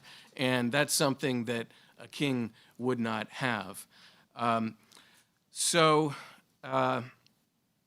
That said, I think Donald Trump does pose a clear and present danger to the electoral process. And why do I think that? Well, he like he so often does, has already floated out trial balloons, right? He has sort of mentioned, well, what if we have to nationalize the 2026 elections and control them with federal agencies and regulate them with the federal, who knows, the militia. And he's also said, I think it was when President Zelensky from Ukraine was visiting, that it was a joke, I guess. He quipped that he might have to cancel the 2028 presidential election, as Zelensky did in a time of war in Ukraine. Well, the White House calls those jokes, but as we know, many of these jokes often come to fruition. And so let's just put it this way, I wouldn't put anything past this president. That's one vote. How would Donald Trump do this? Well, it's clearly unconstitutional, as Bruce just mentioned. Article 1, Section 4, the Elections Clause, gives the power to regulate elections to the states and in some cases to Congress, which can pass laws to override state laws in the regulation of elections. The president is nowhere to be found in that clause. The president has zero authority to regulate the electoral process. Well, so how would Trump do it? Unfortunately, as Bruce mentioned, we don't need to speculate. The Washington Post recently reported that Trump's White House is circulating a draft executive order that would declare a national emergency based on false claims of interference by a foreign government in the 2020 election. And apparently the plan that it outlines includes banning mail-in ballots, requiring voters to re-register on short notice with proof of citizenship, and replacing the state administration of our elections with federal agencies. But why stop there? Would Donald Trump stop there? As Senator Mark Warren has written in the New York Times, once Trump has declared a national emergency, he could invoke emergency powers. What would that look like? Well, Trump could deploy federal agents to the polling places. How hard is that to imagine? We have the National Guard patrolling tourist areas here in Washington, D.C. as we speak. Trump could seize voting machines. He could seize ballots. Once that is done, all bets are off. The chain of custody from the voter in the polling booth to the elections official, a decentralized state or local elections official, has been broken, and the federal government is now in control of the evidence of the people's vote. Well, the thought has been expressed before today. It may seem hard to believe that such a thing would happen in this country, but maybe not so much anymore. Does anybody doubt that Donald Trump is capable of engaging in this kind of conduct? The man who yesterday threatened to annihilate an entire civilization. It's not so hard to imagine. Anyway, we know he's capable of it because in 2020, he already did it in a different way, right? He incited a violent mob to storm the Capitol and to try to disrupt the congressional process of certifying the election. He had slates of fake electors who would vote for him as the winner of battleground states, even though he was the loser. And he didn't abandon this plan even after learning that mob was storming the Capitol and chanting, "Hang Mike Pence," his own vice president, because Mike Pence did his constitutional duty and would not participate in Trump's unconstitutional plan. Flash forward to the recent past. Just this past January, Director of National Intelligence Tulsi Gabbard was on the scene in Fulton County, Georgia, when law enforcement seized ballots and voting machines from the 2020 presidential election. Now, this comes after Donald Trump and his allies lost 61 different lawsuits alleging fraud in the 2020 presidential election. Not one succeeded. So, is there a credible threat that Trump will unconstitutionally interfere with the 2026 elections? Of course there is. He said he might do it. We have reason to believe he has a specific plan to do it. And we know he's tried to do it before. So, what to do now? The 2026 elections are about 6 months away. Congress needs to act immediately to reclaim its authority over the regulation of elections. Congress is now on notice that Donald Trump has a specific plan, or at least is reported to have a specific plan, to nationalize the 2026 elections. Congress must take action to stop that. Obviously, it needs to investigate immediately. The facts need to come out. And once the facts are exposed, that can also have a prophylactic force against the unlawful actions that Donald Trump is reportedly currently contemplating. And then, of course, to bring it back to the theme of the day, if the evidence shows that Donald Trump has this plan to unconstitutionally nationalize the 2026 elections, he should absolutely be impeached. I want to say one final word about this subject because I In doing some reading for today's symposium, I came across an article from the New York Times, November 4th, 1973, under the headline, "White House Says Nader Tries to Whip Up Impeachment Drive."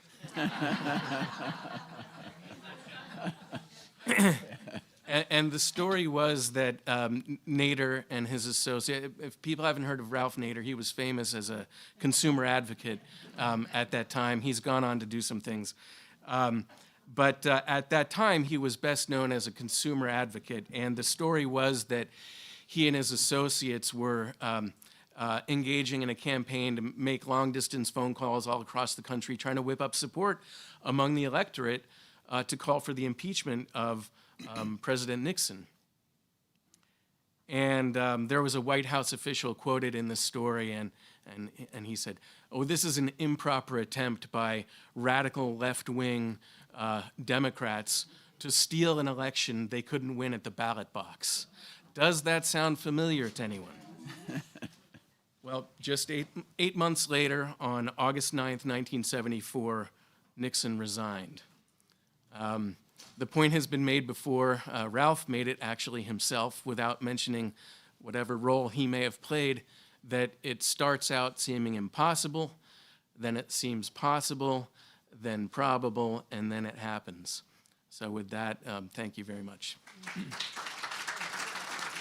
Thank you, Bruce Fine. Thank you, Oliver Hall. We have time for questions. Please feel free to come to the mic and ask your question. For a great panel. My name is Russell Mokhyber. I edit this paper, The Capitol Hill Citizen, anti-war paper covering Congress, available for everyone here out front. Question to the panel, and especially to Bruce. The Democratic Party is supposedly the opposition party. And yet you and Ralph organized this. There's not one member of Congress, Democrat or not, in this room. Why does it take you to organize it? Big question hovering over this event. Why aren't the Democrats pushing impeachment? Well, there may be different motives, but certainly it wasn't because a lack of effort that we undertook to encourage members of Congress to attend. In fact, I was the one who exchanged communications with Jamie Raskin, in which he said to me, informal impeachment hearings are a good idea. We have to get the education effort underway. But then he retracted, or it was stated with insincerity. Now, I think that one of the most horrifying ideas, which has credence, is that the Democrats believe that by doing nothing, they will get more success in November. And therefore, they want Trump to help to destroy the nation, and they hope that they may be able to have an upper hand. So they would sell the nation out so they could get an electoral advantage. I know that kind of thinking was present. I was involved in the impeachment hearings of President Nixon. Jerome Walty of California said, well, let's just wait a little bit before we go forward on Nixon, because it'll to our electoral advantage for the momentum to operate against Mr. Nixon. So that's one reason I think the Democrats feel they actually will gain in November by doing nothing. The second is, I believe that there is what I call an epidemic here in Congress of constitutional illiteracy. They really do not understand our form of government. They don't understand checks and balances because for so long they've been an ink blot. They just assume the president can do anything. Now let me reveal a conversation, I can't go into details, that I overheard directly with a House Speaker yesterday, in which he's asked, how come you can't come out against the war against Iran? He says, I can't get in front of the president. It would engage separation of powers issues. Like the president decides that who goes to war or not. I said, well, how about the power of the purse? I mean, the ignorance that the House Speaker displayed, unfortunately, is not unique to him. It's characteristic. Congress has no clue what their powers are. Remember the earlier panel, the issue was raised, how come no member of Congress can say Israel has nuclear weapons? They can say it in the Knesset, but not here. You see, Hey, that's kind of odd. There's something called the speech or debate clause that you cannot do anything to a member of Congress in the exercise of legislative responsibilities for expressing ideas about nukes or otherwise. What's the problem here?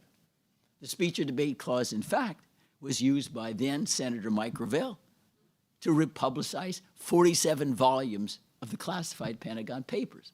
And the Supreme Court said, no, you can't do anything to them. That's speech and debate protected. So we have a situation where the members of Congress have no clue what their authorities are. I know I'm up here all the time. There's statements made that have no connection to the U.S. Constitution, especially the power of the purse and the idea that the president has limitless power over foreign policy. That's simply not true. It's just an invention because it's been usurped for so long. So if you put those two things together, constitutional illiteracy and then this what I call an ulterior motive. Let them sit there, let them drive the country into the ditch, and then, hey, we'll be able to get power. It's the most repugnant ulterior motive you could imagine because don't members of Congress take an oath to support and defend the Constitution before the party? Constitution doesn't mention political parties at all. But that seems to be kind of a quaint, obligation from the time of the founding. Thank you, Bruce. I just want to add to everything Bruce has said, which I agree with, and to Russell's important question. There are exceptions to this question. Congressman Al Green of Texas has introduced on two separate occasions now in this term of Donald Trump articles of impeachment. In June of 2025, he introduced articles dealing with the then illegal bombing of Iran, and he forced a vote under House Rule 9. House Rule 9 allows for privileged resolutions, which include resolutions on impeachment, to go to the floor for a vote. Any member of Congress can invoke House Rule 9 and can introduce articles of impeachment. So he did that. 78 of his colleagues joined with him in voting to advance those articles of impeachment. In December of 2025, he went back to the floor. He invoked once again House Rule 9, introduced once again articles of impeachment, this time dealing with Trump's threat to execute members of Congress and to intimidate federal judges. And 140 members of Congress, a 77% increase from the June 2025 vote, 140 members of Congress voted to advance those articles of impeachment. Now, Hakeem Jeffries, Catherine Clark, Pete Aguilar of the leadership of the Democratic Party, they issued a statement just moments before the vote that they would be voting present, not voting for or against those articles, but they would be voting present. And the reason why is they said impeachment is a complicated process that involves thousands of hours of witness testimony, months and months of hearings, and we are not there yet, so we are going to vote present. We cannot be thinking about this in conventional terms. Donald Trump's threat to annihilate an entire civilization yesterday does not require thousands of hours of testimony, months and months of hearings. Members of Congress have the duty and the authority to introduce articles of impeachment immediately and to force under House Rule 9 articles, to force a vote on those articles of impeachment. And I also want to highlight, and there's a handout for those who are here, Congressman Larson's articles of impeachment. We had a role in helping to draft Congressman Green's articles of impeachment. I know Bruce was very involved in helping to draft Congressman Larson's articles of impeachment that have been introduced. But more members of Congress need to step up and carry out their duty to enforce the impeachment clause against this lawless president. Thank you. Good morning. Yesterday I drove 455 miles to get here to hear this, and I want to thank you. Thank you very much. Thank you. Thank you for being here. Could I make one observation? I apologize to take up some time. And this is the urgency of immediate action. In addition to what John said, we have a president of the United States telling the New York Times, the only thing that restrains me from doing anything I want, killing anybody, going to war, is my moral conscience, which obviously is a fantasy in Donald Trump's head. Now, you do not wait around when you understand the implications of such a statement. That is a statement of a dictator. right? And we go back to Pastor Niemöller during the Nazis, and he wrote this when he was in prison. He said, well, first they came with the trade unionists, but I wasn't a trade unionist, so I didn't do anything. And then they came for the Catholics. I wasn't Catholic. I didn't do anything. Then they came for me, and no one was there to protect me. You got to remember, we are all targets. We're all potential. We say anything Mr. Trump doesn't like, he says, okay, we'll exterminate you. We'll vaporize you. Do we understand the danger and what the necessity is to display at least a fraction of the courage of the 56 signatories of the Declaration of Independence who signed their death warrants on July 4th, 1776 for unalienable rights that we enjoy today? They didn't win. They were going to be killed by the British. The British were the biggest empire in the world at that time. The British were to us like we are to Iran. They signed their names. They risked their lives. Can't we do the same for ourselves and our posterity? That's the urgency of us to make sure this happens. Thank you. Good morning. Yes. That was actually part of my question. Why do we have to wait? Why can't we get him out now? I know most of the Congress has their head up their ass, but how do we get them to fight now? Why can't we get marshals in to go arrest everybody? We all know that everything they are doing is illegal. So how do we get them out now? I don't have time to wait. My PTSD is through the roof. So I don't want to wait until November. Why can't we get this done quicker? Well, we can try to do that quicker. And I say, go back there, and I know Mark Green and Ralph and myself at the time of Watergate, you know, after the Saturday Night Massacre, there were thousands. Telegrams actually cost money, like emails don't, into the White House, into members of Congress. Need to impeach and remove President Nixon. I keep doing everything It did not happen the next day. But this is what you need to do. Individually, it may seem small. You need to email, you need to write, you need a phone, you need to come here, you can walk into their office, go into the district. We need to impeach this person. That is the reason why President Obama could not get a declaration of war against Syria in 2013. All the offices were overwhelmed. Do not go there. We need to do that again. Again, it's the complacency is truly stunning. Today. That's how it can happen. But we remember, we still have to comply with due process. We want it to happen fast, but we need to go through the proper procedure. And then the last part of my question is just, what about the family and all of the friends that are profiting off of him in the White House? What happens to them? Can't they get arrested? If they're not part of the White House, they should be able to be arrested. No, well, no, the way the system would work properly is if we can remove President Trump, we would have a regular Department of Justice, and you would have criminal prosecutions. I mean, right now, the Department of Justice is just an appendage of Trump, so it's not going to happen. But if you remove Trump, then it then trickles down to the other agencies. And that will include Okay. We have time for just a couple more questions. Go right ahead. Thank you. So this is near and dear to my heart. I'm Diane Sayre. I ran for Congress twice in the Democratic primaries. I ran for U.S. Senate in New York twice as an independent. I'm currently running for President of the United States. And I hate to say it, but there is great reason to not trust the validity of our elections. And I am not advocating sending marshals to guard ballot boxes, but if I described, for example, what happened when I ran for Senate in New York against Schumer and watched my vote go from 57,000 election night to 25,000 by the end of the week. That is, the more votes that were counted, the fewer that I had.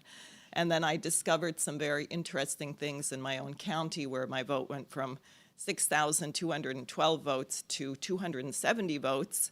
And then I discovered that the nonpartisan process involved counting absentee ballots by pairs of Democrats and Republicans seated at a table by hand, transferring veterans' votes into the ballots that would be counted.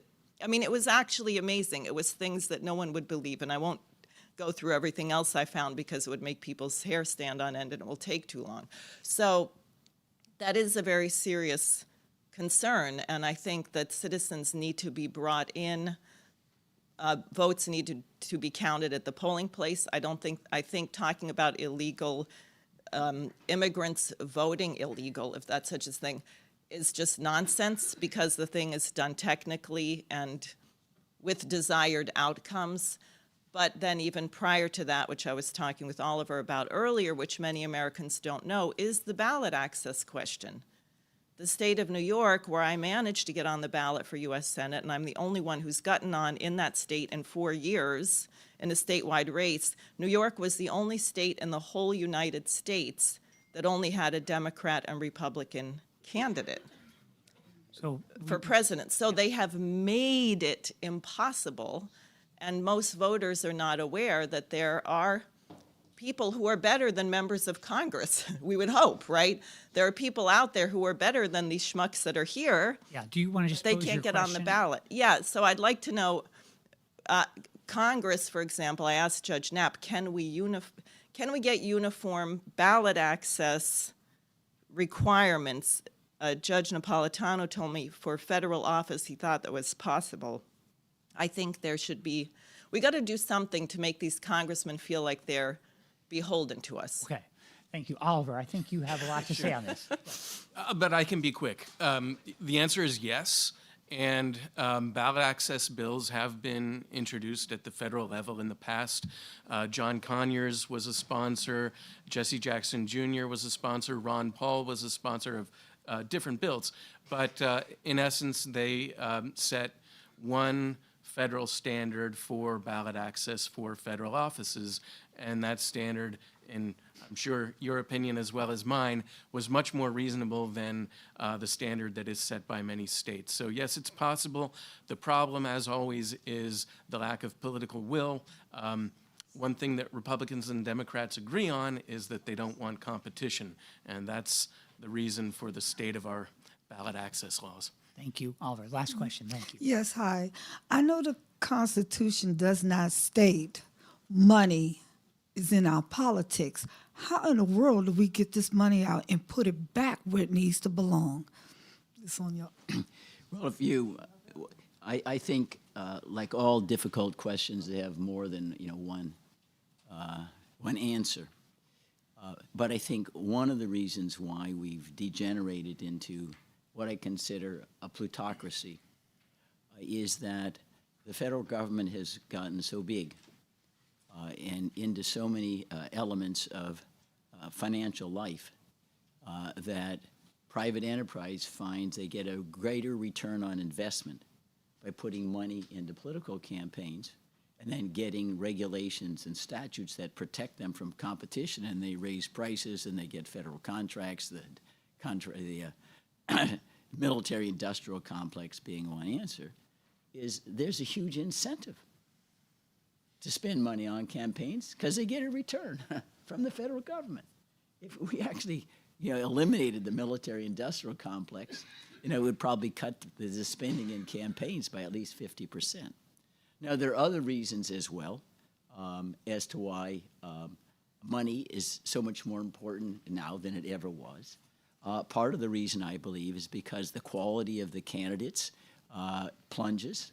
Do you think George Washington spent 1 penny? He got 100% of electoral votes twice. Right? Same with Jefferson. There wasn't any money at that time. People campaigned on their ideas, their principles. And that didn't require money. It required simple statements and policies and that an educated electorate would follow. Today, there is so little understanding and wisdom in the candidates because we don't attract people who are giants anymore. It used to be the national politics was found in Congress, the Henry Clays, the Daniel Websters, the Thomas Hart Bentons, John Quincy Adams. Abe Lincoln was in the House. It doesn't happen anymore. You don't have any giants. And that's a reason why all it counts is just name recognition. You have a name, you get elected. I mean, George Santos got elected in New York. How the heck did that happen, But I believe that the larger question as to why money has come in and played such a dominant role is because they get so much benefit off the federal government. Just think, as one example, Elon Musk, SpaceX, all the billions of dollars in contracts he gets there, sole source and things of that sort.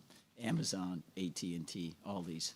So and I understand there are certainly reasons why the federal government has gotten bigger, but sometimes the cure is worse than the disease. And you develop the government getting that big, and then the money starts to flow, and then all members are compromised. It really does destroy any semblance that everybody has one vote and is equal. It goes back. As one said, freedom of the press belongs to everybody who can buy a newspaper or a broadcast station. Thank you. That's a great segue to our next panel, which will be addressing the rampant corruption in the White House. I want to thank Bruce Fine, Oliver Hall. For great remarks.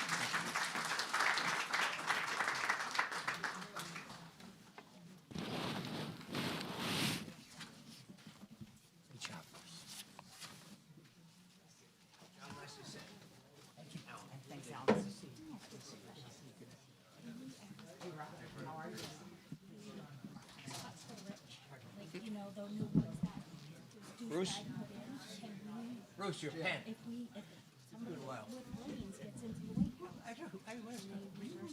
Of course, it's a question for Congress, right? Nicely done, Oliver. Thank you very much, Alan. But of course it could be done, and certainly a better president would be a better advocate for making this happen. I just wanted to know if that's a possibility. Of course. Yeah, right, but, yeah, okay, yeah, right, okay, yeah, okay, because I'm gonna mention that.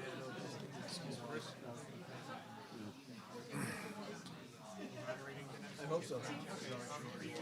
No. I'll sit down here.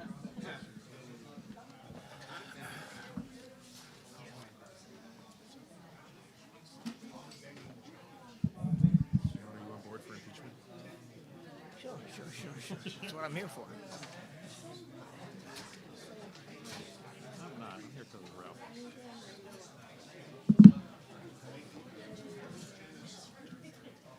So I sent Allison an email today urging you to talk to you about suing Trump tariffs on medical, on drugs. So she'll talk to you about it. How different than any of the existing cases? Well, first place is the brand new. It's the drug case just started. He just issued the order last week. Authority, yeah. It's a brand new authority. It's under the national security, and some drugs are 100% tariff, some are 25%. Generics are excluded. His people he's done secret deals with. Most of them are excluded, yeah. And clearly affects all our members. Anyway. Will they give us a high sign when to start? I'm not quite sure what the... Yes, I think when the chaos... Yeah, when chaos subsides. When John says start, that's what you do. John's the showrunner. Do you know John? I'm Jack, yeah. I'm Rob. Do you know who John is? Johnson. John Richard, the guy standing there in the vest. No, I don't know who he is. He's the showrunner. When he's the showrunner. When he gives you the sign, you go. Okay. When he says we're done, we're done. Okay.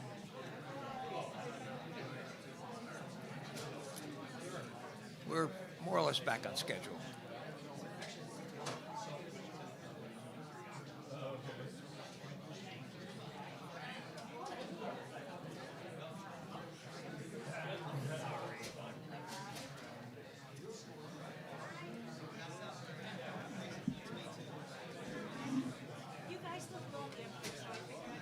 We're just collecting her thoughts, but go ahead.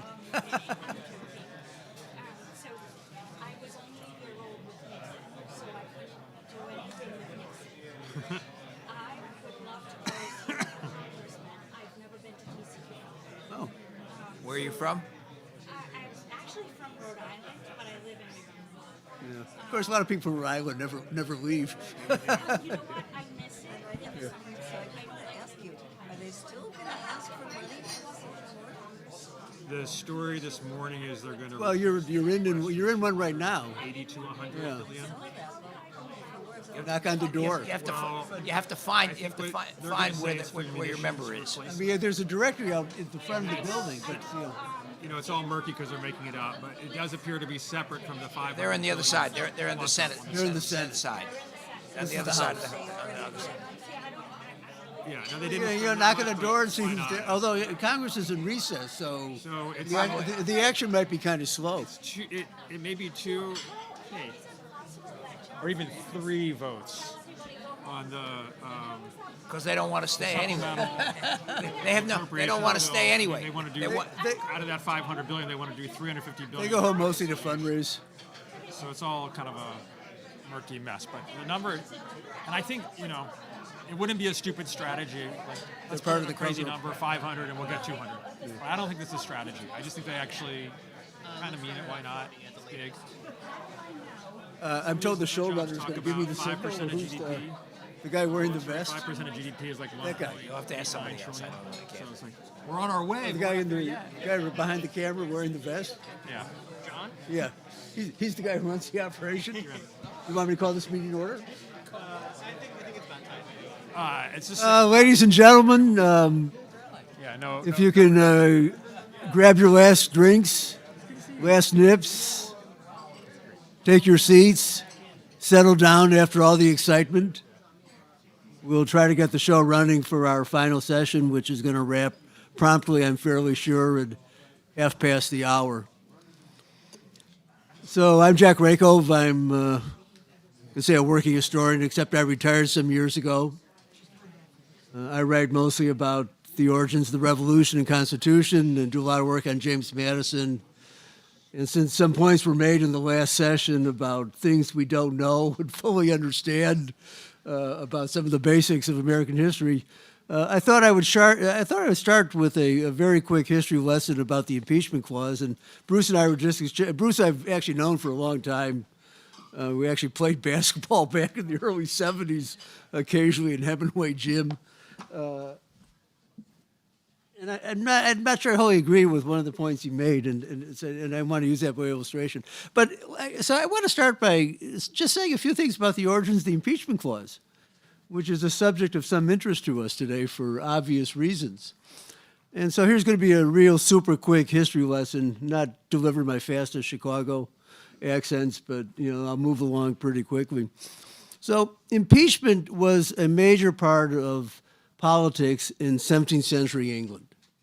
And all this is tied in with the great controversies between what John Adams called the execrable race of Stuarts. I think we have the execrable race of Trumps in front of us, and their opponents in the House of Commons.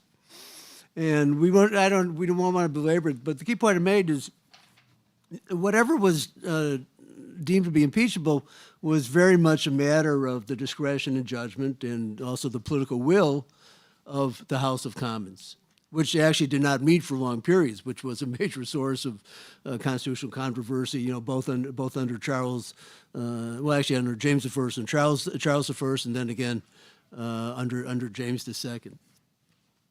In the 18th century, and particularly on the eve of the Revolution, American political leaders tried to revive impeachment. Impeachment essentially died in England after the Glorious Revolution. It was revived for special reasons for the impeachment of Warren Hastings, who was a very controversial governor general of the East India Company, which creates a whole anomalous set of facts that we don't have to worry about today. So impeachment had essentially died in England, in Britain, though it was revived for curious reasons in the case of Warren Hastings, which was coincident with the Constitutional Convention. What the Americans did was, in effect, to try to legalize impeachment in the sense of reducing the discretion that American colonial legislatures, typically the lower house of the legislature, would be able to exercise if they deemed some imperial official, royal official, worthy of being removed from office. When you flash forward to the Constitutional Convention meeting in the late spring and summer of 1787, the impeachment became part of the complicated nexus of issues that shaped the origins of the American presidency. And it was a complicated nexus. The presidency was the last issues the framers resolved. They were still debating it actively and creatively in the final fortnight of debate. And I think you can make a good argument that they never reached a strong degree of consensus about critical features of the presidential power that continue to vex us today, including some of the issues we're talking about this morning. Nevertheless, Impeachment was part of the matrix of issues that the framers thought about as they set out to design the presidency. You have to realize the presidency was the most novel institution the framers created. There was no example of how you would create what I would call a national, lowercase r, Republican executive. You know, the dominant models of executive power in the 18th century were rather monarchical or ministerial in the primitive form of cabinet government that existed in Great Britain. The framers had rejected both, but they had to create something, in effect, de novo, without really having any kind of adequate precedent. So it's a very complicated issue. Madison said after the convention was over, the presidency was a subject of tedious and reiterated discussions, meaning the framers looped round and round on the subject, particularly on the mode of election, where we wind up with, you know, the electoral college system, not because it was the most attractive institution, but because it was the least unattractive. And keeping that distinction in mind is important. Now, what happened with impeachment? The Committee of Detail, which met in late July and August, early August 1786, put together an impeachment clause that limited the triable offenses to two specific items: treason and bribery. Both are now reasonable subjects of discussion, since we don't know how much Putin actually has on the President of the United States, and speculation about this forms an active part of what goes on in the intelligence community. And I have a good buddy, former guy in the CIA, with whom I discuss this, and we discuss whether or not Melania is Trump's handler, and, you know, whether or not, I'm a little skeptical, but at least that's one possibility you can entertain. So when the report of the Committee of Detail came to the convention in general, meeting the committee of the whole. So he had two specific offenses. And then George Mason of Virginia, and you should all visit his house at Gunston Hall if you've never been there previously. Mason, who was kind of a true Whig in kind of conventional sense of the term, capital W-H-I-G, says, let's add mail administration. And Madison, and I spend most of my waking days thinking about Madison in one way or another. Madison objected. And the basis for his objection is important. The framers wanted to create a constitutionally independent executive. If you introduced the phrase maladministration, which actually would fit the current administration, is a perfectly accurate descriptor of what goes on a daily basis. But from Madison's perspective, the term was so wide open, so open-ended, so much a matter of congressional discretion without having a kind of specifically defined legal dimension that it would really undermine the whole concept of an independent executive.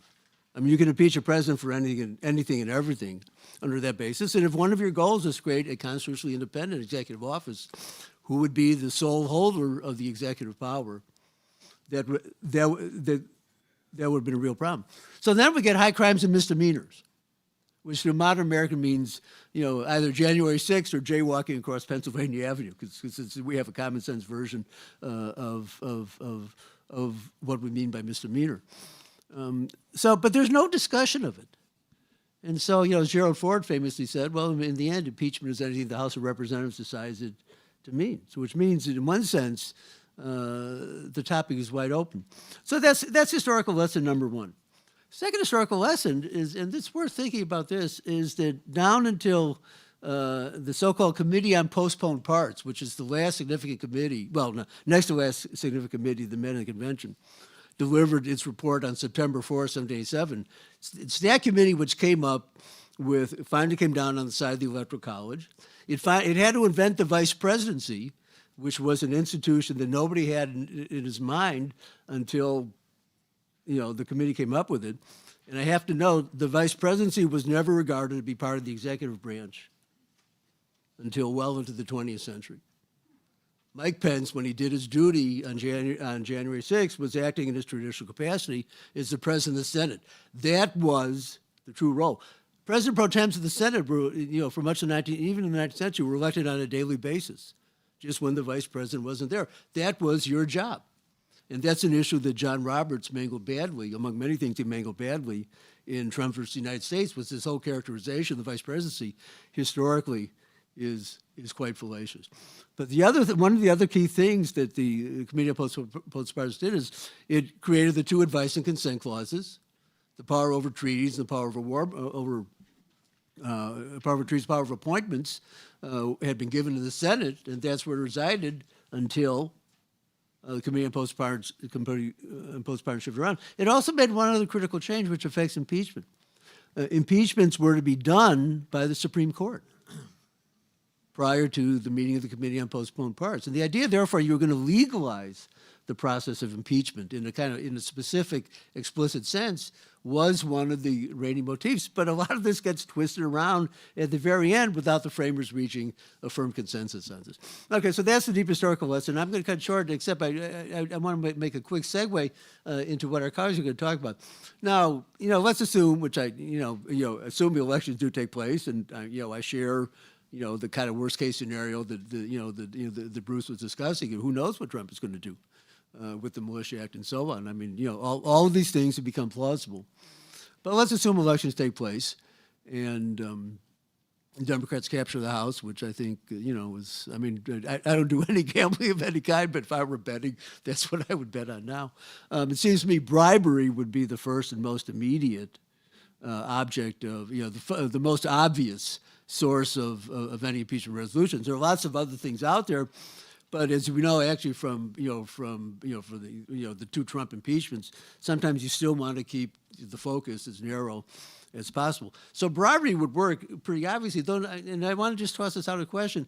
I'm puzzled how it would work in the context of the court's ruling in Trump versus the United States, with the goofy notions of presidential immunity which were invented when the court acted, I think in a thoroughly irresponsible action, instead of expediting the trial that should have taken place prior to the election, which would have been the court's true constitutional responsibility.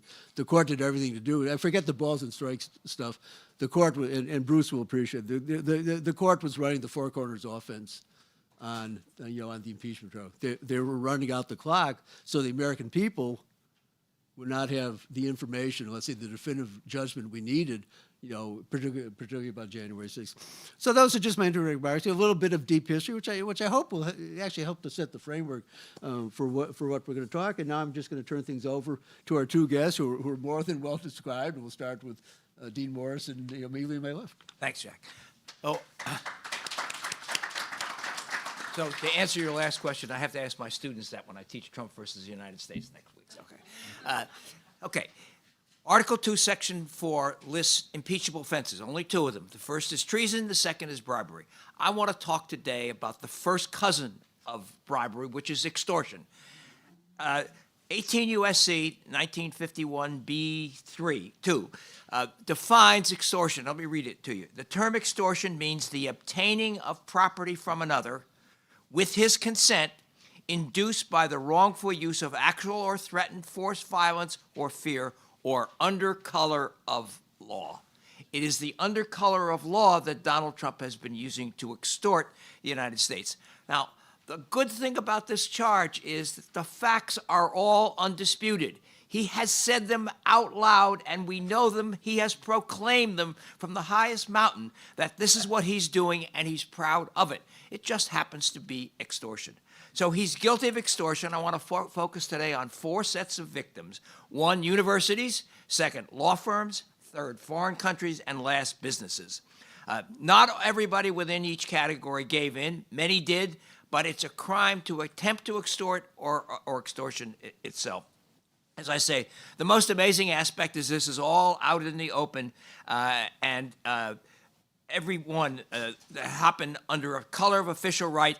I am the president, and I have the right to extort this from you. All right, let's start with universities. Trump does not like universities because universities don't like him. He doesn't like what the students learn. He doesn't like what they're taught there. He's also opposed to DEI of any kind and the liberal education generally, which he doesn't believe in. His mechanism to get at the universities was to claim that they were engaged in anti-Semitism, principally focusing on the war in Gaza, that they failed to protect the Jewish students. Did they fail to protect the students? The answer is yes. But did they justify what he did? Absolutely not. He forgot about He demanded the payments of millions and millions of dollars to the United States, and if you don't do it, he's going to cut off your funding, which he has the absolute ability to do to stop medical research, basic science, even support for the military. And this is the key to all his extortion. He's doing it because he can. That somebody has to go to court to stop him from doing it. And that requires lawyers, it requires delays, bad PR. Harvard University, which you and I attended, resisted. And it resisted mightily and fought very hard and prevailed because he didn't follow the procedures, he didn't follow the substance, he just did it the way he wanted to do it. The case is still on appeal, but I have very little doubt that Harvard is going to prevail. He's still claiming millions. He's still trying to extort them while it's on appeal. Most universities are not as rich as Harvard, and they did not resist. So let me be clear. Many did not do enough, many universities did not do enough to protect the Jewish students. But there are procedures, and there are rules, and there are obligations, and that's what the government should have done instead of threatening them. And the only matters if you can afford to sue, and most of them can't afford to sue because they cut off the money and the reputation. Second, law firms. The worst sin is being on the other side of Donald Trump in the prior elections or having worked for the federal government when the federal government brought criminal actions against Donald Trump. If your law firm did any of those things or did anything else that you worked for Democrats under investigation by Trump or you did pro bono work and Trump won, he demanded money from those law firms, demanded that they stop representing the clients he didn't want them to represent. And he threatened them. He threatened that they would no longer be getting any government business. He threatened that they would no longer be allowed to go into government buildings or talk to government lawyers to represent their clients in cases against the government. And these threats were no doubt going to be carried out. Many law firms caved. They caved for lots of reasons. They claim mainly because of economic considerations. What will it do to our client? What will it do to ourselves? What will it do to our clients? Well, what will it do to your clients if you don't cave? What will your clients think of you if you give in to the government when the government's asking of you? How about when they ask it of your client? 4 of them did not cave. They sued. Jenner and Block, Wilmer, Sussman, Godfrey, Perkins Coie, and they won. The case is now on appeal. The deals that the ones who caved made are unclear. Trump has asked for pro bono. He's asked for various versions, some of which include representing the United States government or agencies. Many of them are helping. Many of these law firms are helping now with the ballroom and Melania's books, her movies, and maybe even her widgets or robots that she's now selling. So that's threats, extortion, number 2. Extortion number 3, foreign governments. He threatened the tariffs against foreign governments. Greenland, Brazil, Italy, anything that any government did that he didn't like, he threatened the tariffs. He has no legal authority to impose most of the tariffs that he's imposed, but he surely had no legal authority to do that for the governments that they had. The second way, of course, that he threatened people with tariffs was if you do something nice for him, you get an exemption from the tariffs, or you get a lower rate. Of course, foreign countries are not like businesses and not like law firms and universities. They can't sue Donald Trump for imposing tariffs, so he has no worry about threats from them. Maybe the importers will do it, but that doesn't help the foreign countries and the others. He had these massive tariffs imposed a year ago, April, under NEPA. They lasted for 10 months. The Supreme Court said, no, you can't do it. He's got a retaliatory tariff case against him that was brought involving China's tariffs way back from 2019. That's going to the Supreme Court now. There are other cases being brought by him. He doesn't care. He's doing all this because he can and tells people, if you don't like it, you have to sue. Needless to say, many companies are afraid of suing him with considerable justification. This is extortion. There's no other word for it. The last, businesses. Now, normally I don't have a lot of sympathy for businesses in this country. That's not what Ralph taught me to do when I came to work for him. But the businesses are being extorted by Trump, and I make a disclosure first that I'm involved in 3 separate cases involving this. The first one involves U.S. Steel. U.S. Steel sought to be merger with Nippon, a Japanese company. The law is clear that they had to get clearance from the government in order to do this. President Biden said no. President Trump said yes, but he said yes with a price. They had to give him a golden share in this merged company, which is now going to be a subsidiary of Nippon Japan. He has got the right, according to the White House press release, to put a seat on the board of a U.S. company. I refer to him as the socialist in chief. That's not what our country's about. He has no basis for doing that under the statute whatsoever. But he's doing it under what's called a national security agreement. I had never heard of a national security agreement before. This is an agreement that the president can enter into when they want to impose conditions on the use of, on U.S. companies that are merging with foreign government companies. But the deal is, it's secret, and so we don't know what's in this agreement. So I have a Freedom of Information Act case pending in the district court here to try to get the agreement, to see what it is, and see who else is being injured by this besides the American public at large. I have a confident belief that the steelworkers would not be too happy to have Donald Trump have one of his minions on the board of this company, no matter who is the owner. Again, no possible basis for demanding this. He did it because he can. Second, NVIDIA. NVIDIA is a very wealthy chips company. The Trump administration came to NVIDIA and said, you want to sell these chips to China, you have to give us 15 and then later raise to 25% of your revenues in order to do this. No basis in the statute whatsoever for doing it, but the threats were there. You don't want you want to get what you're entitled to, yes, but you have to give us something that you're not entitled to at all. I am now representing a shareholder in NVIDIA who has sued the company and its board for refusing to turn over the books and records relating to the merger, the deal that they gave with Trump. How did they do it, and on what basis did they do it? There is no basis in the statute for doing this.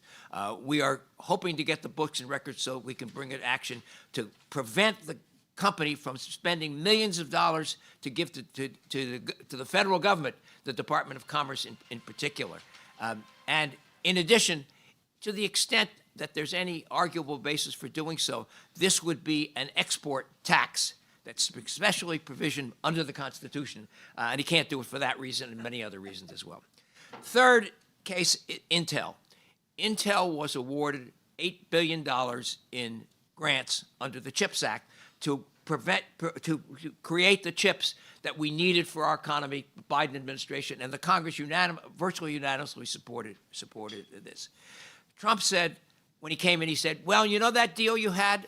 I don't know that I'm going to honor that deal, but I will continue to honor the deal if you give the federal government 9.9% of the shares of stock in Intel company. Again, no basis for doing it. Oh, by the way, we also want 5% in warrants as well. And he threatens the chairman of the board of Intel if he doesn't go along with it. And so the company agrees, and Trump issues a press release, one of his Truth Social posts, which says, hear this, we got $11 billion worth of stock in the company for absolutely nothing. That's called extortion, and that's what he's done. We have a stockholder suit, which is now pending in Delaware, suing both the company and, by the way, the Department of Commerce, which has the stock, saying the whole thing is illegal and you have to cancel it and set it aside. All of these cases and many more, there's one thing in common. Trump claims, without basis in the law, that I have the right to get what I asked for, and if you don't give it to me, I'll wreak some kind of havoc upon you. But that's because he can do so much damage and so much harm to people before people have the only remedy, which is to sue him in court, and most people can't afford to do him in court. All these cases, the victim is without something to which they are entitled, and Trump is taking it as he can. The most significant fact about all this is that these are not isolated instances. These are clear patterns of extortion of everybody he can do business with. The American people cannot let him get away with this. And when impeachment comes, extortion ought to be one of the articles in the charter. Thank you.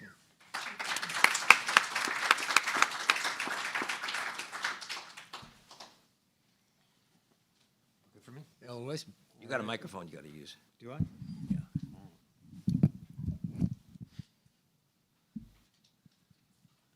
Well, it's great to be with you all today. A couple of preliminary remarks, and I'm going to dive into the topic of Trump and fraud. Three things I wanted to sort of say up front. One, I think prior to yesterday, it was very obvious to anyone who's remotely honest that Trump has committed a long list of impeachable offenses. My friend John Bonifaz had listed, I don't know how many, like the day he took office. And I think he was right and remains right. I think there's a different question about whether impeachment is a right strategy. And also, if it is a right strategy, how one goes about doing it. And I wanted to comment on that in the course of my remarks. The second thing I want to say is I think the answer to the question about Trump v. United States is it's totally irrelevant. Impeachment is not a criminal prosecution. Whether he has immunity in courts is irrelevant to whether he can be impeached. And moreover, the standard for impeachable offenses does not have to line up with the criminal code, even though it might. And the things that I'm going to talk about, some are arguable crimes and some are not. And I want to be clear that I'm not saying in the things I'm about to list that any of these necessarily are crimes. And the third thing I want to say is a lot of this, about my remarks are going to be, is framed around the issue of fraud, which is a defining attribute of Donald Trump, so there's a lot to say. But also, I think, important because the administration has made fraud one of its totems and is weaponizing the idea of fraud now to go after so-called blue states, but also particularly to attack benefits for low-income people and people of color. In fact, the alleged fraud in Minnesota, which is manufactured to a large extent around daycare and other issues, was the predicate for the ICE invasion of Minnesota. So talking about fraud is important. And that's what I want to do. I think if we're thinking in terms of impeachment or impeachable offenses, one might think about bribery, although again, as I'm going to say, these are not necessarily bribes under the code, and the Supreme Court has made bribery almost an impossible charge to prove anyway. You might think about violation of the Take Care Clause, the duty of the president to enforce the law. You might think about emoluments violations, which are manifold and some of which I'll reference. Or a more general corruption charge, which is obviously not a criminal charge, but is probably the best way to describe the totality, or at least one of the best ways to describe the totality of what this administration is about. I wanted to review 5 areas in my time, see how quickly I can go through them. I'll have to edit myself because this is about 2 hours worth of detail. One is efforts at the focus on the Department of Justice and the evisceration of the department, which is its own separate topic, and the weaponization of the department. I don't want to talk about that. I want to talk about the evisceration of its anti-fraud components, and how it'll be implicit how that's benefited Trump and his allies.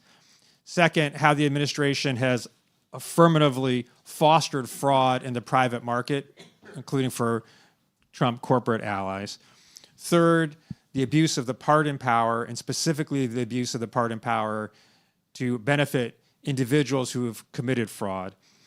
Fourth, pervasive conflicts of interest for Trump and the Trump family in their business operations and the administration of government, and especially involving foreign businesses.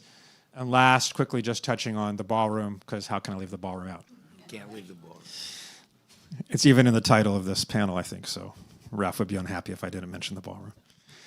So quickly, just to go through the Department of Justice, because this stuff is almost impossible to keep track of, but it has been a systematic effort of Pam Bondi from the moment she was confirmed and we can only assume will be ongoing with the new AG, to undermine the anti-fraud efforts of the Department of Justice.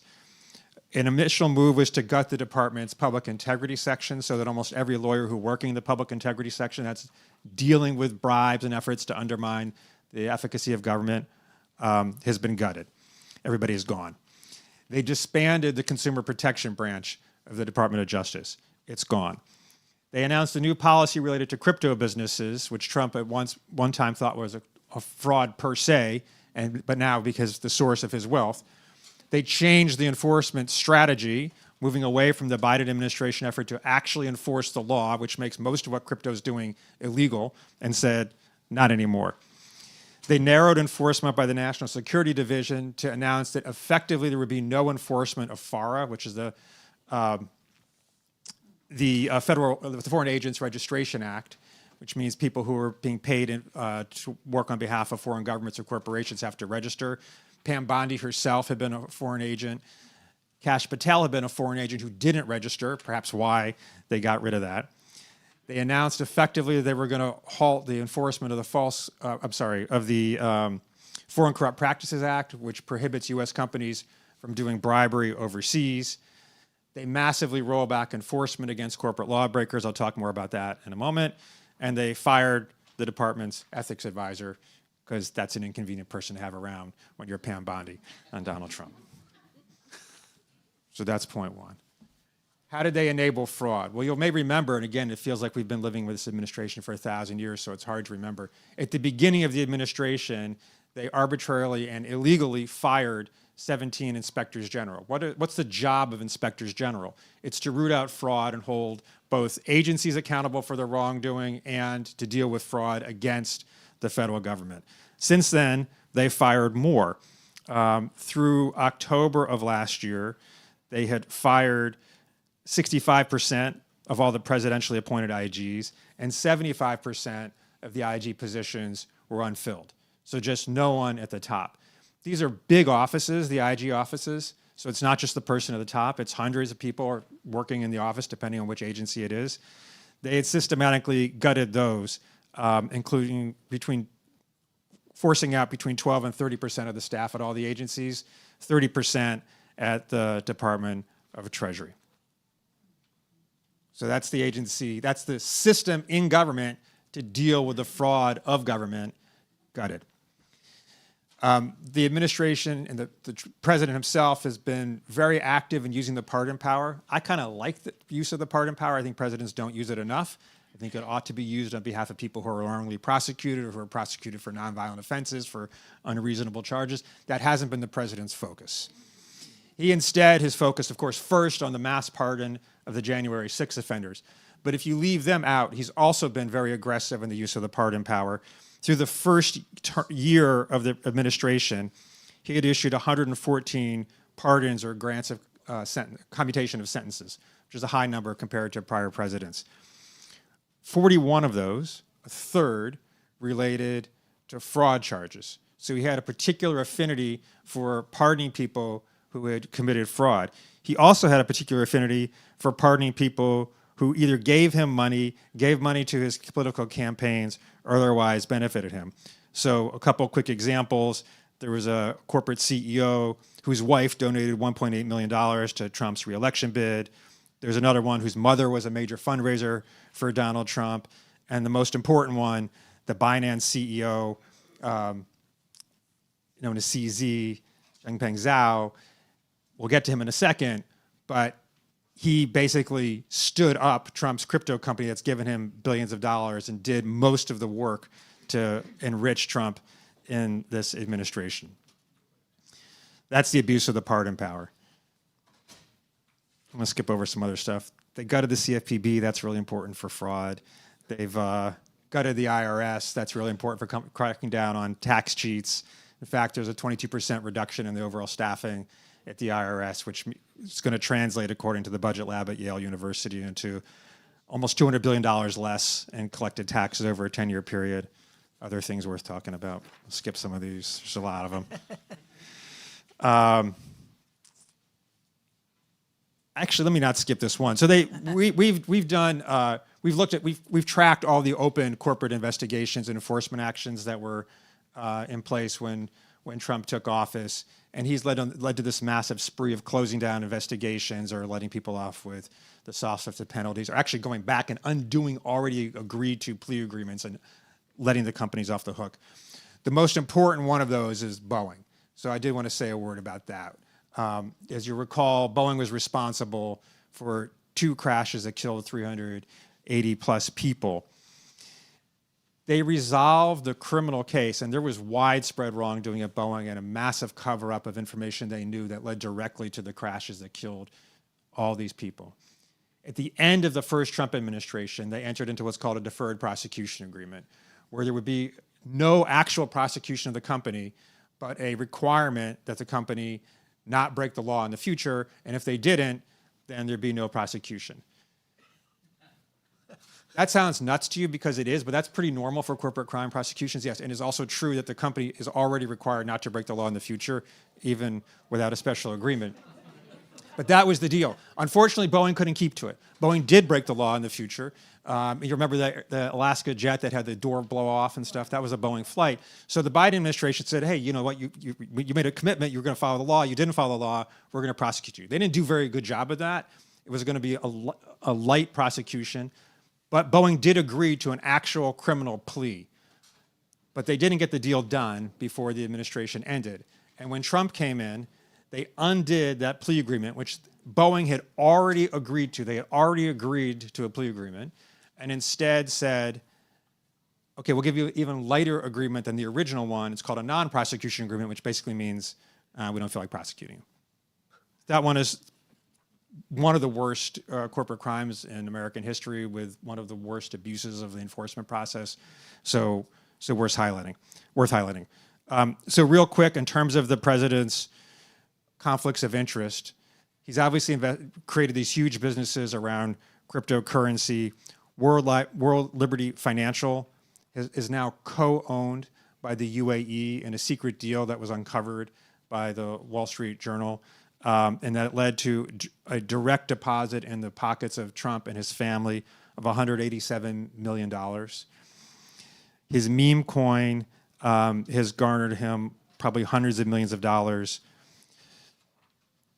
The Qatari plane donation is allegedly a government-to-government donation, but it's intended to be a personal donation of a $400 million plane, which we're going to spend a couple $1 billion to upgrade to President Trump. There's a golf resort in Qatar. There's a co-branding deal. There's a giant deal in Saudi with hotels and golf courses that's worth a $10 billion overall project that's going to give untold millions or tens of millions to the family. And Jared Kushner, who was supposed to be out of government but is now our lead negotiator with Iran in every conflict in the world, is seeking $5 billion in new financing from the Saudi government.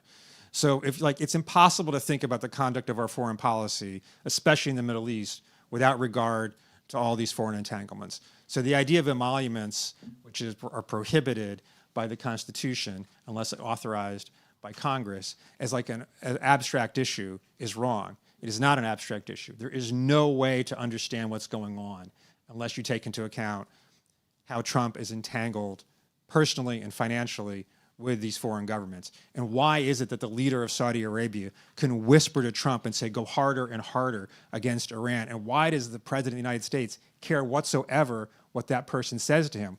Well, because that guy's paying him a ton of money. So he's got an interest in listening to him. Last thing is the ballroom. So the ballroom destruction, the destruction of the East Wing, as you know, is intended to create this new gilded, gaudy ballroom. Trump announced he had raised $300 million. It's going to be more than that from an untold number of corporations and individuals. We know about 24 corporations that have contributed to that. In total, over the prior 5 years, they had $279 billion in federal contracts. So again, was that a bribe? Did they make the contribution as a quid pro quo agreement that was signed and on the dotted line with understanding they would get contracts in the future? For sure not. But did they make that contribution because they really believed in the civic importance of building a ballroom on the East Wing site? Unlikely. So there's a long list of which this is just a tiny sampling, of fraud and abuse that is bribery or bribery adjacent, and for sure is fundamentally corrupting.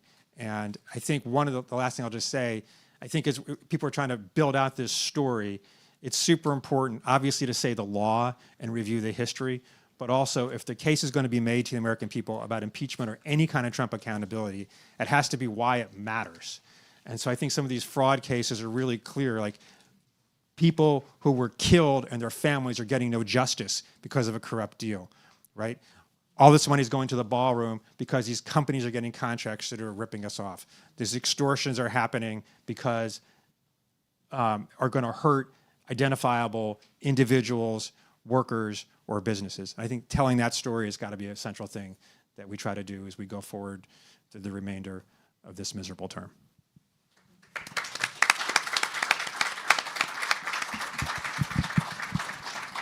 Thank you. This has been a great panel, and as I understand it, we're about to adjourn this panel because we have a number of short statements coming up. Right, Francesco? Is that the?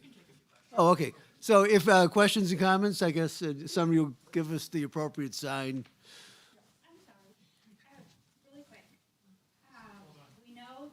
They are profiting off of the White House.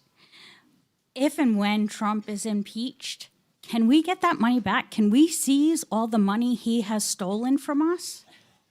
A clawback. If you can find it, maybe. Right. But then again, how are we supposed to find out everything, every corrupt thing he has done, him and Well, Vance and everybody I suppose else? if there were a new Justice Department that actually Right. had I mean, something to do with yeah, justice, so- we might be able to get some ideas about what it was and get some money back. We might be able to get some back. Might. But then everybody from if Trump gets impeached for treason, everybody under him goes too. Correct? I don't know about that. sir. Nobody's For treason? Nobody's talking about treason. Nope, that's not. But isn't it treasonous what he's doing? Right. Okay. All right. Let's go on to the next question. Very quick question. You've talked about all these crimes, but Rob Weissman oversees a group, and some of us get regular notices of how many cases Public Citizen and Public Citizen Litigation Group are bringing and have brought so far, and what is your record? A little self-serving, but it's important that you tell us because you've just talked about the general issues. Well, if you haven't signed up for our emails to get these regular updates on our lawsuit, citizen.org. Yeah. I know Maxine has. But others. So we've filed 36 lawsuits so far, more coming very shortly on a wide range of issues. We've had some important successes keeping programs open that Trump was illegally trying to close, liberating documents through Freedom of Information Act cases that they're trying to suppress. In general, I'd say and if we do actually go through all this pretty regularly if you haven't signed up for our stuff. In general, and Alan will echo this, I think among all the litigation from the groups that are litigating groups, some of the private efforts that are going on, and then the attorneys general, the success rate in the lower courts is quite high. It's mixed at the appellate level, and then the Supreme Court, we're winning. We're not losing 100%, but the record is as sour as you would expect. We actually had the first case on the so-called shadow docket of the Supreme Court, which we won. That was an order by the Supreme Court that the government actually had to follow an order from the lower court. That was up for grabs, but we won that case 5-4. Sam Husseini, again, to sort of follow up on a prior question about treason, and one of you saying no one's talking about treason, I think that might be the problem.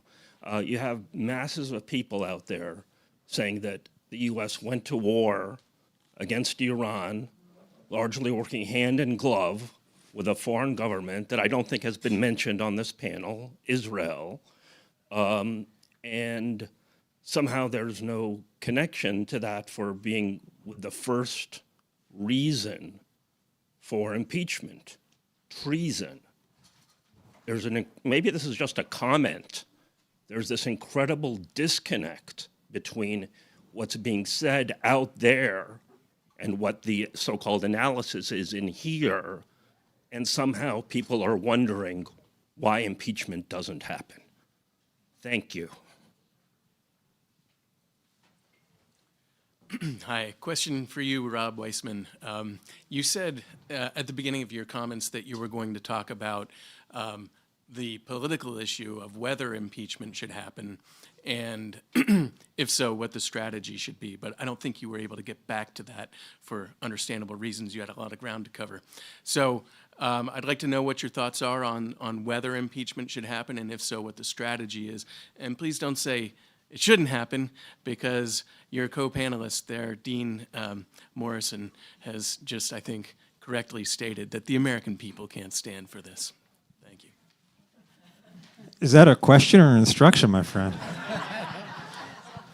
What I said was what I said or meant to say was I wanted to comment on how it should happen if people are going to pursue it, and that was what I was trying to get at in the last remarks. I think.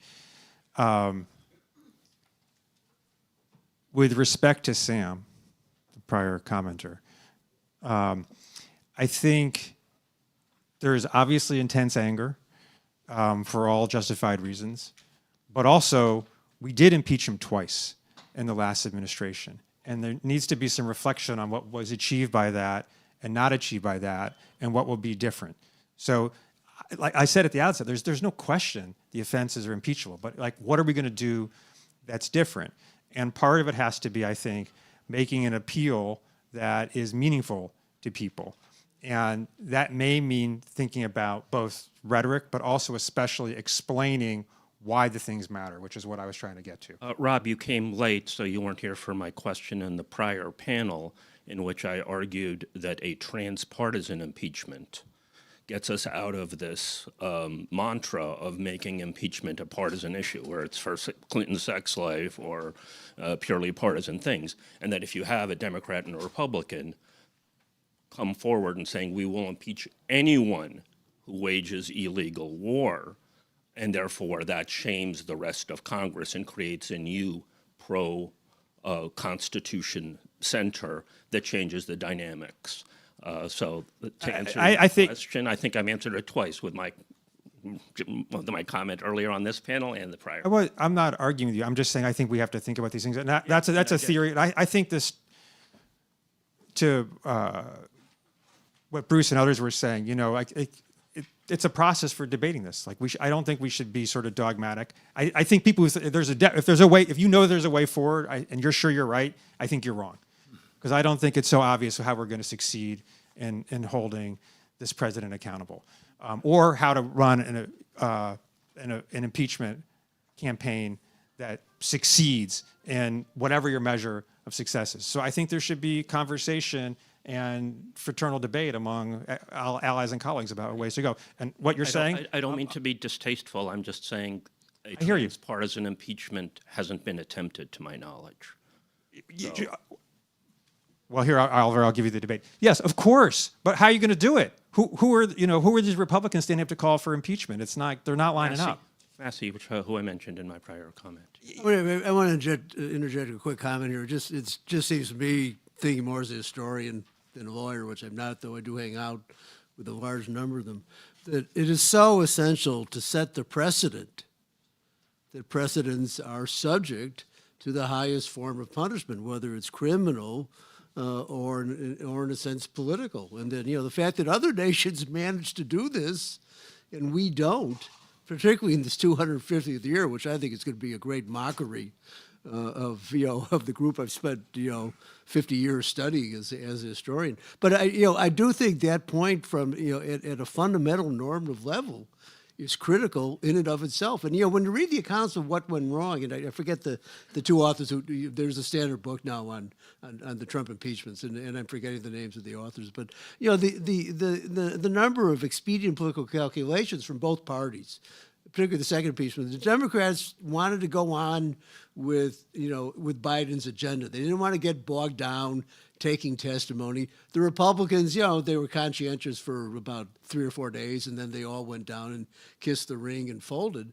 And then I think Judge Ludwig made a critical mistake, by making the argument that once the president was out of office, the point of impeachment had become futile because you have to reason from the consequences. One of the critical consequences of being impeached and convicted is disqualification from holding office in the future. When you get to that level of importance, all these other, to me, thinking in a large scope, as historians are sometimes want to do, and maybe not being focused on the details of a particular case, a fundamental opportunity was not just lost, was blown to establish, what should be an underlying fundamental norm of constitutional governance. So I do want to say one other thing. There are consequences of bringing an impeachment and starting one, but there are also consequences of not starting one.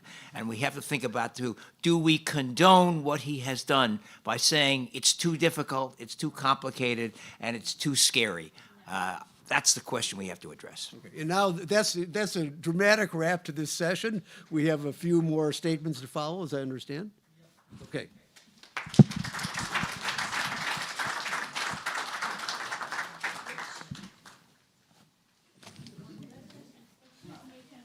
Thank you, sir. My pleasure.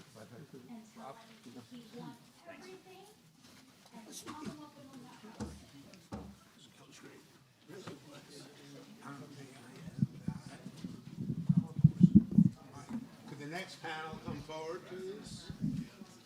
I'm speaking, moderator. Yes.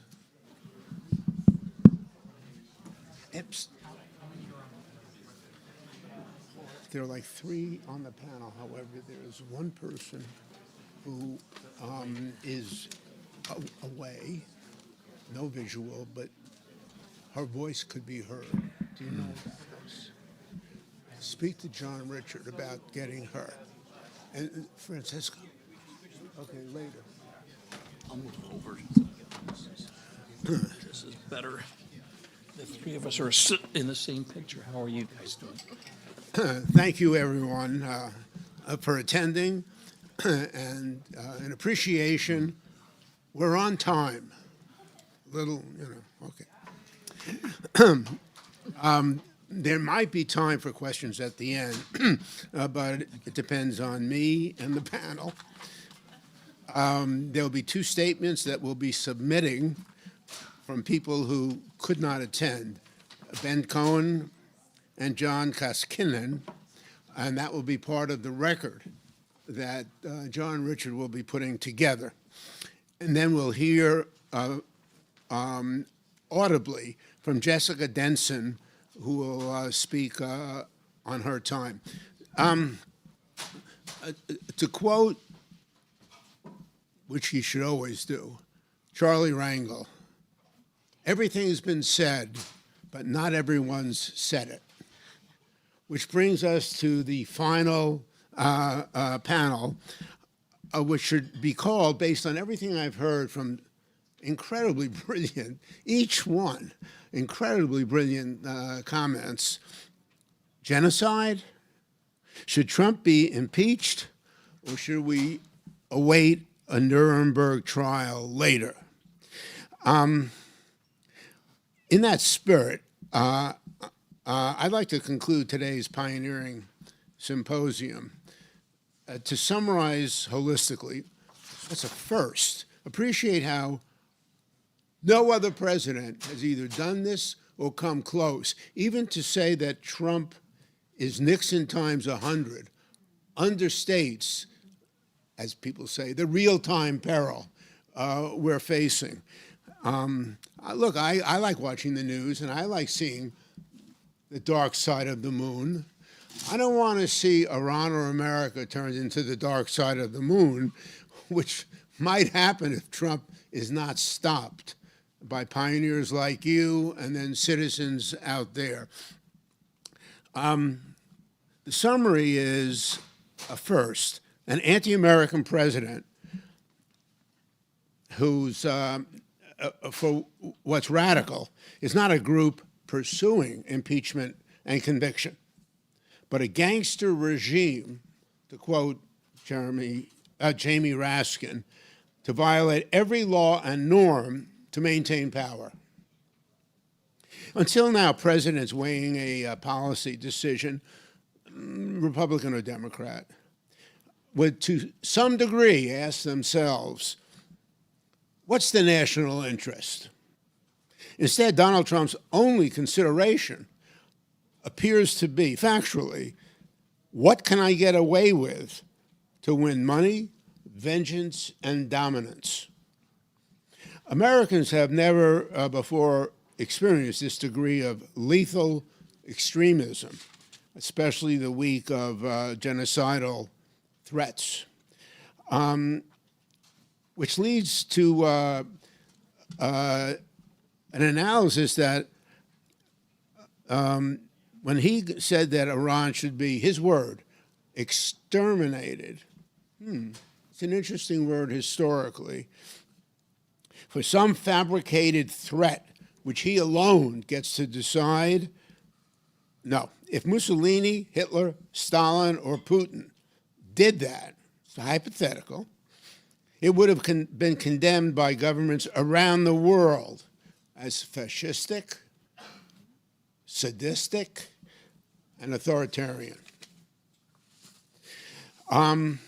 If there are still Americans after this day's panelists have spoken who are not alarmed by this asteroid of illegality hurtling toward us, they should study what experts call content bias and read more history. For in surveys around the world, the national leader they consider the worst and most dangerous is not Putin or Xi, but Trump. Heck of a job, Donnie. Over a career of big gambles, Trump often got lucky to be bailed out, whether by a rich father, a slimy majority leader, a fatally indecisive attorney general, a special counsel slowed by Parkinson's, and finally by a corrupt Judge Cannon. So will Trump now be saved by another Deus Ex Machina? Can America survive 3 years of continuous contempt for law, democracy, and truth? I think it best not to wait to find out. In some, there are really only 5 ways to get rid of a tyrant pre or post-service. A tyrant who's trying to pose as a patriot. First, resign, citing some medical problem. I'm not sure he's listening to my advice, but on the chance he's watching C-SPAN rather than Fox, how are your ankles? What about those rashes? This option is unknowable to improbable, but still probably not a bad career move for him to escape the coming verdict of history. 2, use the 25th Amendment, which has been periodically mentioned, to kick him out for being unfit, that's the word, starting with these insane threats of genocide. Yet this, for now, is a political non-starter due to the very problem of a cabinet of fellow crooks and kooks would have to pass on him. 3, hope that the Roberts Six will finally appreciate that their theory of originalism should really not include going back to the original monarchy that we defeated in 1783 when the War of Independence concluded. So when Tory Trump eventually declares as has been mentioned, a national emergency to sabotage the coming national elections based on some flimsy pretext, SCOTUS will really have to conclude and understand the irony that dictatorship is not constitutional. Justices Alito and Thomas, you get that? You want to hug the flag, but then you can't say a dictatorship is cool. 4th, win the 2026 midterm elections by a large enough margin to impeach and convict. Now, polls and prediction markets now put this eventual expulsion after impeachment at a not insignificant 20% probability. Admittedly, prior panelists cited legal precedent. I'm citing a prediction market which is intellectually embarrassing but relevant. And fifth, if, notwithstanding these events today, Trump survives and a Democrat succeeds him, they need to run and win and insist that the new administration demand not retribution, but justice for Trump and all his enablers. So if the 48th president mandate includes more democracy, more honesty, and less war, which seems likely, and then if she or he wins, they must relentlessly push for at least 3 core goals in a quest for real accountability post-Trump. A new democracy agenda for the 120th Congress that values voters over billionaires' super PACs. By statute, or even, if necessary, by constitutional amendment. That's happened, as you know, though not recently, which would include Citizens United, a restructured SCOTUS, restricted pardon power. B, a Truth and Reconciliation Commission named after and akin to Nelson Mandela's post-apartheid version that creates a nonpartisan panel of judges and ex-congressmen to officially expose Trump's big lies before they become conventional wisdom. And C, the appointment of a special counsel to DOJ to immediately prosecute non-pardoned corruption by people tied to Trump, or at least to refer the pardoned to state or local jurisdictions. Obviously, none of that will happen quickly. But let's get ready for when, as is happening now, public opinion shifts. Finally, already many revanchist Republican leaders now who created Trump are opposing their Frankenstein's war crimes. Marjorie Taylor Greene, Joe Rogan, Tucker Carlson, Alex Jones, Candace Owens, Megyn Kelly. If they can, the frustrated majority of us should not throw up our hands.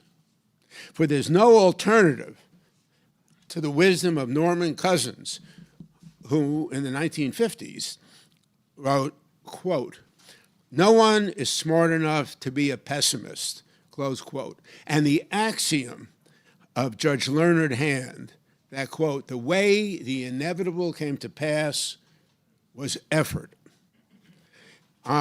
Americans deserve the efforts of Ralph Nader, Bruce Fine, and all the panelists today to restore the rule of law and eliminate the law of rule.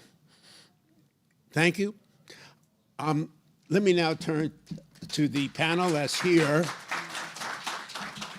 Let me say that before alerting Jessica to be ready at the close of these 3 remarks to speak, and then, if time permits, some questions. Go ahead, in order, starting with Rick MacArthur. Thanks for inviting me. My name is Rick MacArthur. I'm publisher of Harper's Magazine and a journalist, and I'm delighted to have been invited to this. I did not come to make a statement. I came to listen, and I learned a great deal, particularly about George Mason's attempt to insert, what was it, the maladministration clause. I never heard that before, so thank you for that. That's great to know. And so all I have is a couple of observations and a response to a couple of things that were said earlier. One was the question about why Trump invaded Iran. And I'm kind of surprised that nobody mentioned the timeline of the invasion. Does anybody recall what happened on February 24th? NPR broke the story about the suppressed file about the woman who had accused 5-6 years ago Trump of having molested her, forced her into some kind of grotesque sexual act when she was 13 years old. That broke on the 24th. 2 days later, it was on the front page of the New York Times. 2 days later, after that, we attacked Iran. So I do think that Trump's cunning, his animal instincts take over when things get hot. And this was in its way, a brilliant stopgap to keep Epstein from overwhelming him and to keep it off the front pages, which he has succeeded in doing, because there's almost no discussion of the Epstein investigation or the suppression that NPR talked about in their first story on the 24th. The second question I think that came up is why, or it's implied, why isn't the crazy and illegal invasion or attack on Iran enough to get people thinking impeachment? And you have to go back to the first bombing and Congressman Green's resolution, which I think he introduced on the 22nd, or was the bombing on the 22nd? I haven't got it exactly right. Someone said, well, it was great that a certain number of Democrats voted in favor of the resolution, but you have to remember that 128 Democrats in the House voted to table the resolution. That's well over half the caucus. And the reason for that is because either a substantial minority of the Democratic caucus or a small majority of the Democratic caucus supports the war. And if we don't face up to that, you're not going to get to the bottom of the impeachment conundrum. The central foreign policy thinkers in the Democratic Party, and I think of Hillary Clinton, Anthony Blinken, et cetera, they support the war. They're not shouting it from the rooftops because it's politically impermissible at this point, but they are tacitly in support of it. And you got a hint of it when Maduro was kidnapped. Blinken was very clear. He said, well, if they, a little perturbed by the techniques they use. Schumer and Jeffries said the same thing. But if you have a scenario where Trump replaces Maduro with the Nobel Prize winner or some facsimile of democratic governance, I will be the first to applaud the president's actions. So that is a central issue that we haven't addressed today. The second issue is the War Powers Act. Democrats, again, when they're called upon to do something, Jeffries slow-walked the resolution so that it didn't get voted on in time before the attack took place. There was talk about it, but it just didn't happen. And once the Senate voted down War Powers Resolution on March 4th, the House still had a chance to make a big statement. And as you'll recall, the vote was 219 to 212 against the resolution in the House. 4 Democrats voted no, okay? If the 4 Democrats had voted yes, the resolution would have been adopted 216 to 215. I'm absolutely convinced that those 4 Democrats were, as they say in congressional parlance, released to vote the, quote, wrong way, because the Democratic leadership did not want the War Powers Resolution to be adopted. These are as much an impediment to impeachment as the sort of general tactical things we've talked about. And on the question of the Israel lobby, the Israel lobby is very powerful. It's not the only reason Democrats voted the way they did. The 4 Democrats who voted no take a lot of money collectively from AIPAC, but so do lots and lots of others who voted yes. There is still in this country a strong commitment to Wilsonian, shall we say, ideals. The idea that we have to impose democracy, impose goodness on the rest of the world. They're bad. You kept hearing this during Maduro and again with Khomeini. well, let's first say that he's bad. They're all bad, really bad, and we're good. So don't get us wrong, the Democrats. And this is going to get in the way of any kind of impeachment organization because the caucus in the Democratic Party is split. The last thing I wanted to bring up was a question. I'm actually surprised, given that people are worried about voter suppression or voter intimidation in November. This started out as a joke with my plumber, who's violently anti-Trump. He fits the profile of a pro-Trumper, but he's very anti-Trump. He asked me right after the inauguration, well, what's your exit strategy? Where are you going to move? And I said, I don't have an exit strategy. I'm going to be drilling with the New York State militia. I know my Second Amendment rights, and I know the idea that the founders had, I think I'm right, about the well-regulated militia was to protect states against overweening federal authority. If you had a scenario where federal troops, National Guards, are surrounding polling places in November to regulate the elections, to ensure fair elections, I think under the constitutional philosophy, at least of the Jeffersonians, you would want your well-regulated militia there to confront the federal authorities. And I'm actually surprised that nobody is talking about revitalizing state militias as a method of protecting local elections in November. I'm just throwing it out. I'm a peacenik, not looking for trouble, but I'm a little bit surprised. And during the ICE raids in Minnesota, I saw lots of people I recognized from the late 60s, early 70s, left-wingers who were ready to fight, not afraid of carrying guns, clearly. And I'm concerned about the possibility of violent confrontation over the next 6 months, which is, again, why I think the founders wrote well-regulated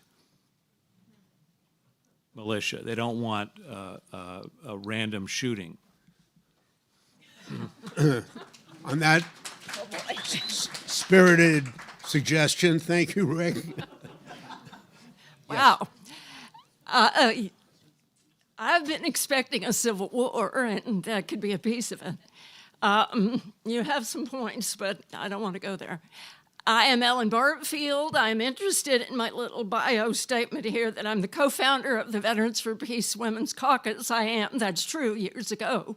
It's not really functioning right now, I'm sad to say, but there have been some calls to bring it back, and I hope we can do that. But a lot more importantly than that is that I have been a member since 3 years into the 41-year now history of the organization.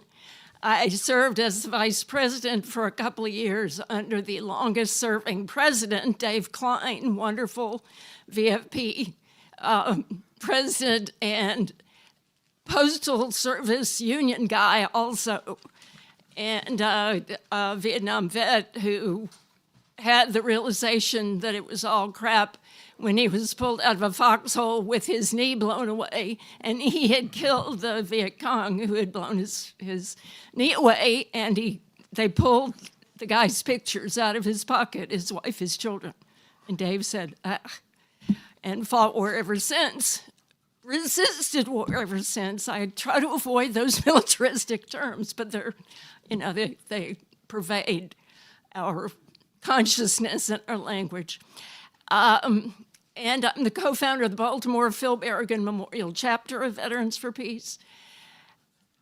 Got a lot of VFP cred, so the Women's Caucus is important, and my feminist soul has to note that almost everyone on these panels is male. There is only one person of color. It's really not okay, folks. We got to do better. Everybody has to do better in that regard. We have to have much more diverse voices. Thanks for having me, but that doesn't cover it. Okay, what else can I say? I could say a million things. Yes, we've got to impeach the man, especially for this war. Please stop me before I kill again. We've heard that line. Stop him before he kills again and again and again and again, please. Please, Congress. And yes, I totally agree that a lot of the Dems are totally bought in. And Israel has far too much influence in this country on the Democrats, too. Thank you for mentioning Hillary Clinton, Warmonger Deluxe, and we've got a lot of others. This nation, let's please stop worshiping the Constitution. I took an oath to the Constitution to support and defend it, not the commander-in-chief, from all enemies, foreign and domestic. The Constitution is nice, and it's been broadened by tremendous struggle over the centuries that we've existed. But folks, it started with rich white men. Women were included. Enslaved Africans weren't included. Certainly the indigenous weren't included. Come on. That is just a human creation, and it still has a lot of problems. And yes, it's terrible that Trump's trashing it, but so have a lot of others. Thank you so much for my colleague Diane Sayre noting that Trump didn't invent these problems. He is egregious and horrible, but all of our presidents are war criminals, every one of them. And we have to stop them. So please impeach this guy. VFP is against all war. War Resisters League is even more against all war, and that is another group whose board I serve on. 110 years old, created by World War I resistors and their supporters who were horribly treated. And that gets me to the Center on Conscience and War, which is over 80 years old, with various names, supporting those who seek CO status or are curious about it. And let me tell you, CCW is getting calls out the wazoo because several people said troops need to disobey unlawful orders. They certainly do. And a lot of them are doing so or asking how they can. So that is going on. We're not hearing much about it, but I assure you it's happening. Another group I work with is my climate group, Beyond Extreme Energy, which recently circulated a letter for sign-on, and over 50 organizations did, about the horrendous climate effects of militarism and environmental effects of militarism. And oil? Why do we care about that region, the southwest of Asia? Why did the Brits proclaim the Balfour Declaration that His Majesty's government supports the idea of installing worldwide Jewry in that part of the world that had a lot of oil, y'all? And the British Empire and the U.S. continuation of the British Empire cares about controlling the oil. What do you think Iraq was a lot about? What do you think Iran is about? Venezuela? Come on. If we had had the green transition we should have had years ago, nobody would care about the Straits of Hormuz.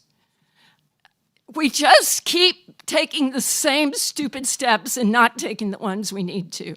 But please, it is so long past time to finally impeach and remove this guy. Please, Congress. About 50 Congress members have released statements that they support the, Article 25, that the presidential, pardon me, I'm blanking on the word, senior moment here. Excuse me? 25th Amendment, but who is it? It's not the Congress. Cabinet. The cabinet, and they're not going to do it, but neither is Congress. We need to go sit in their offices all day, every day, phone, write, and says that they impeach. Please. Thank you so much for this excellent event here. But again, should have had more women, should have had more people of color. Next time, let's do better. But in the meantime, impeachment has to happen now.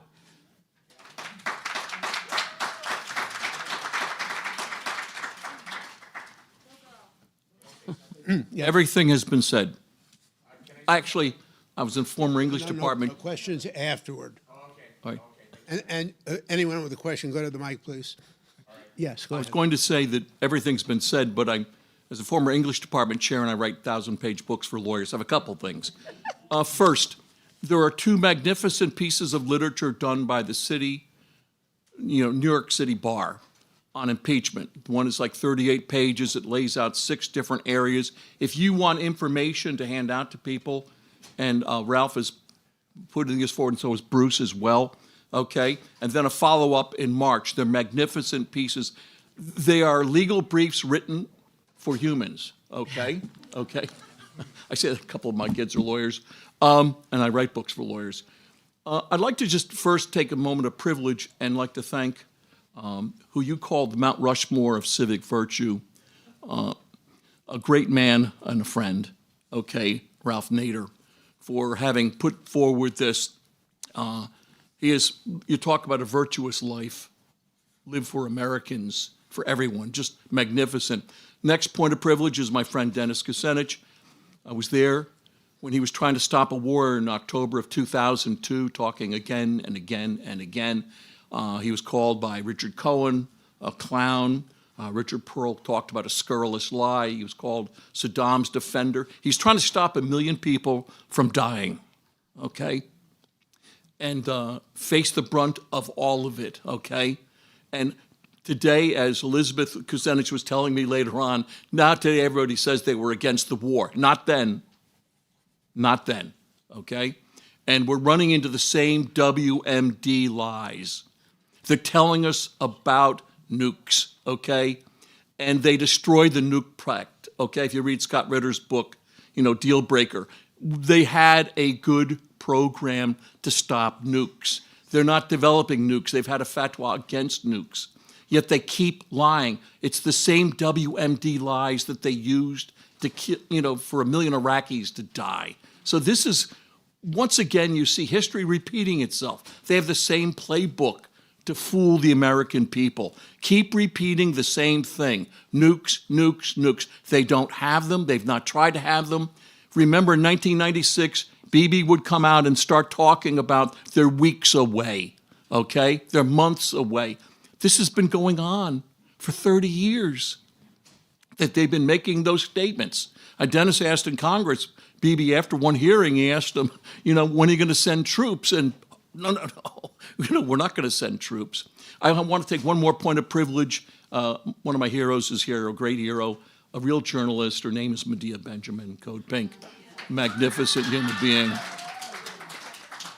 And I just want to go a quick tangent. Teresa Amato, you already ruined this talk I had. I had a whole talk about impeachment as a necessity when a monster reigns, and it took away Pope Leo the 14th's statement, okay, where he talked about it's a moral issue. I mean, morality is what leads to laws when a society develops. And you look at morality today, I'll go back to Gregory the First in the 6th century, okay? 16 years of Catholic school sort of did things with my head, and a department chair in a Catholic high school. But let me just read some of these things and see if it reminds you of anyone. Greed. These are 7 cardinal sins of Gregory the First. Greed, pride, envy, wrath, which is also, wrath is fury, okay? Gluttony, lust, and sloth. Does that remind you of any individual? Of course. How could it possibly not? Okay? And I always have wondered, in the 6th century, how did greed go from being a cardinal sin to a civic virtue? $1 billion is $10,000 a week from the time of Christ to today. Elon Musk has enough money to last his family for 1 million years, and he's going to be cryogenically saved, okay? So things will go on.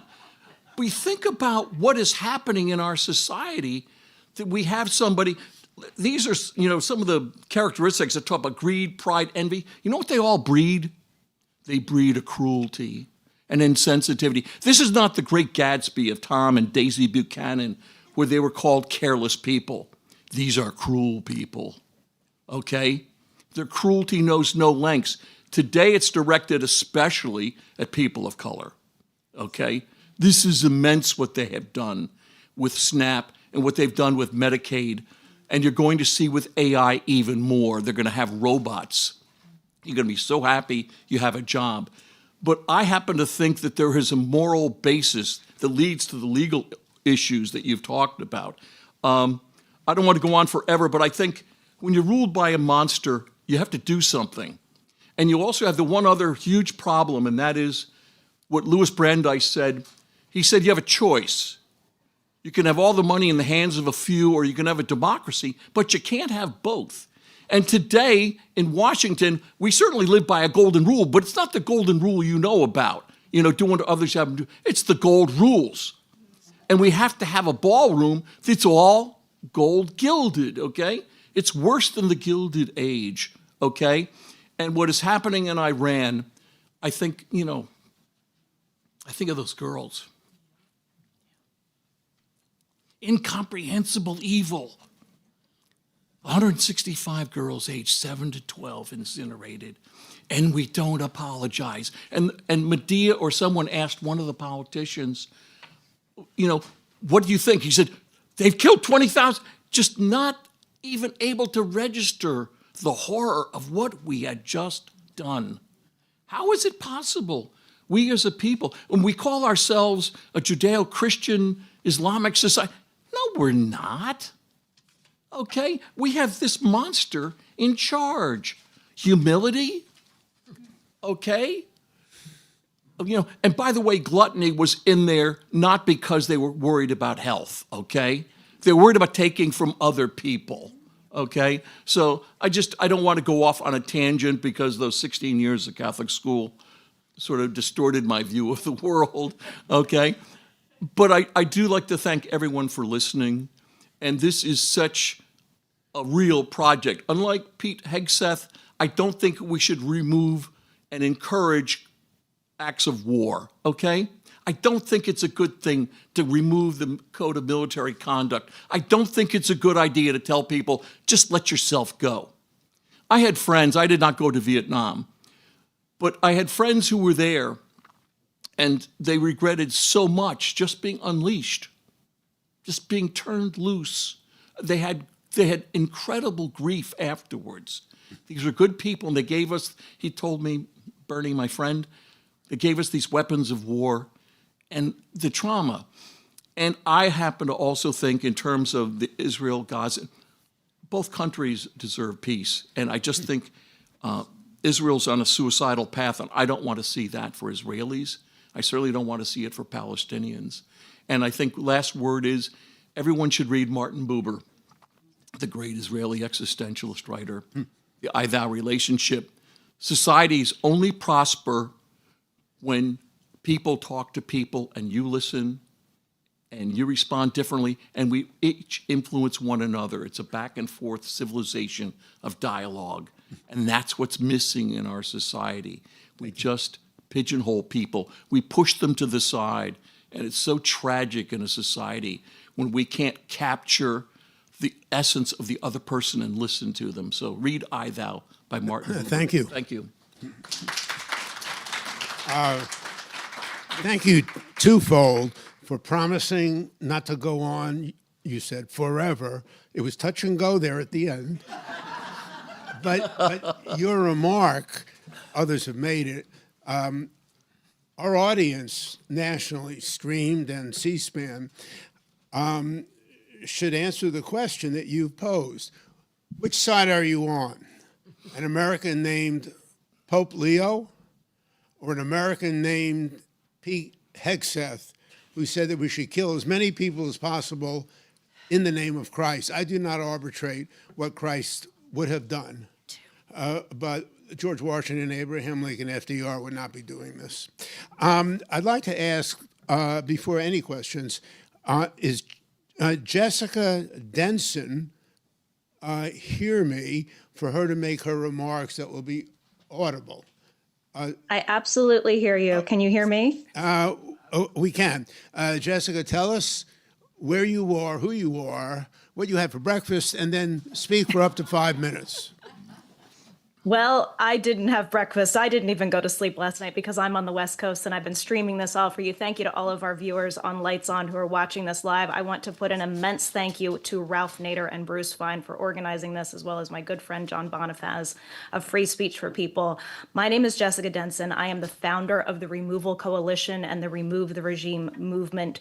We have been laser focused on day one of this illegal administration in getting Donald Trump out of office by the one constitutional, peaceful measure that gets us out of this mess, and that is impeachment. Article 2, Section 4. Mind you, let me remind everybody watching this and this panel that this entire Congress is complicit in every crime of this administration for letting Donald Trump pass that threshold into his illegal presidency by not upholding Section 3 of the 14th Amendment on January 6, 2025.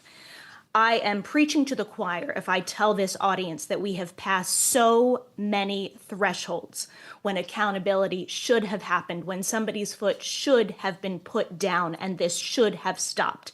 This obscene, lawless war launched by a draft-dodging pedophile domestic terrorist in concert with an international war criminal, that we have gotten to this point is such an insult to our collective dignity and integrity. And what we are witnessing today on this panel, I just want you guys to understand that this is a living, historic moment that you are part of right now. This is not an academic exercise in any stretch of the imagination. Generations are going to be looking back to this moment to see what those people, those men and women, Democrats and Republicans in that body, but at the end of the day, human beings with moral compasses somewhere deep within themselves were doing when American democracy was being burned to the ground.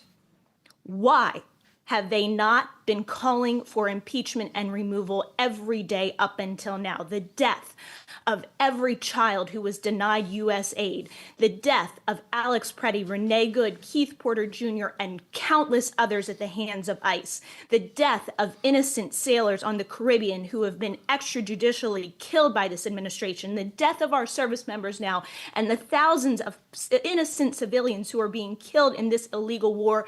The blood of those people is on the hands not just of this illegal regime, but on every single member of Congress, Republican and Democrat, down to your favorite Democrats who diagnose the hell out of this problem, who has not taken action to stop it.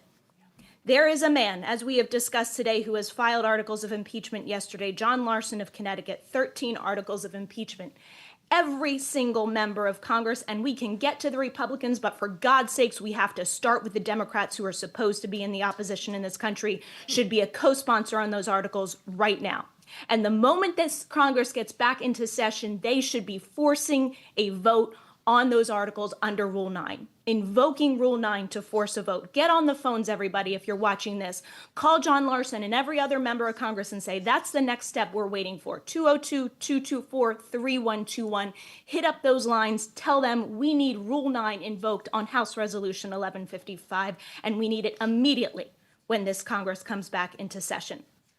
I want to tell you, I told you this is an academic, and our movement is not something that we just talk about. This is not words. We have proven results from our activism in partnership with allies like Free Speech for People and the many effective members of our coalition, including Citizens Impeachment. We have attained a 77% surge in support for impeachment between the previous forced votes filed by Representative Al Green. Imagine if everybody else in the activism space were as relentless and laser focused as we are on demanding the singular peaceful remedy to this crisis that we find ourselves in. Imagine if we were having those votes on a weekly or daily basis, how much progress we would be making.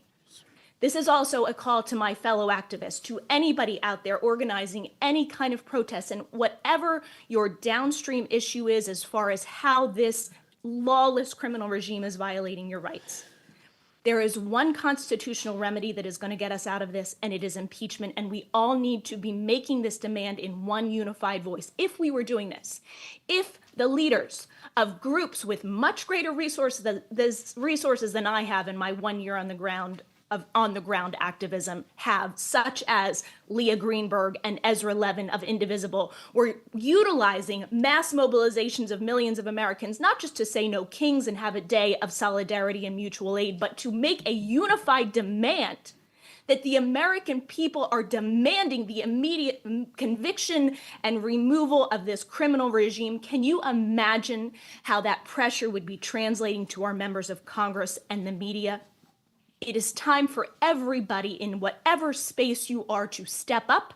It is time for the people in this building that are watching this right now and that you're going to walk out into their offices and possibly see when you're walking down the hall to understand the onus that is on them for what is happening right now. And remember Nuremberg, when you understand that at this moment there are 3 times as many people in concentration camps in the United States of America as there were in Germany in 1939. This is real life, folks. We need action now. I am so, as I said, grateful and honored to be part of this panel. And thank you so much. Please join our efforts at removetheregime.com and removalcoalition.org. It is my great pleasure to be in this fight with you. And I know that if we are of one unified voice demanding impeachment and removal and don't let anyone, especially our allies, off the hook, we can get this done. Thank you, Jessica. We're grateful to you and the entire panel. Before concluding with a question, I just have a small amount of administrative work to do. Sorry if I upset you, but I forgot to introduce myself. I'm Mark Green, and over the last 56 years, I've done this and that. However, nothing I'm more proud of than on and off working with Ralph Nader. The time off he allowed me to leave to run and hold office and write books. But he is an exemplar with Bruce Fine of the civic virtue that has brought us all here today. In that spirit, I have to thank John Richard and the Center for Responsive Law for subpoenaing us today, to C-SPAN for your patriotic amplification.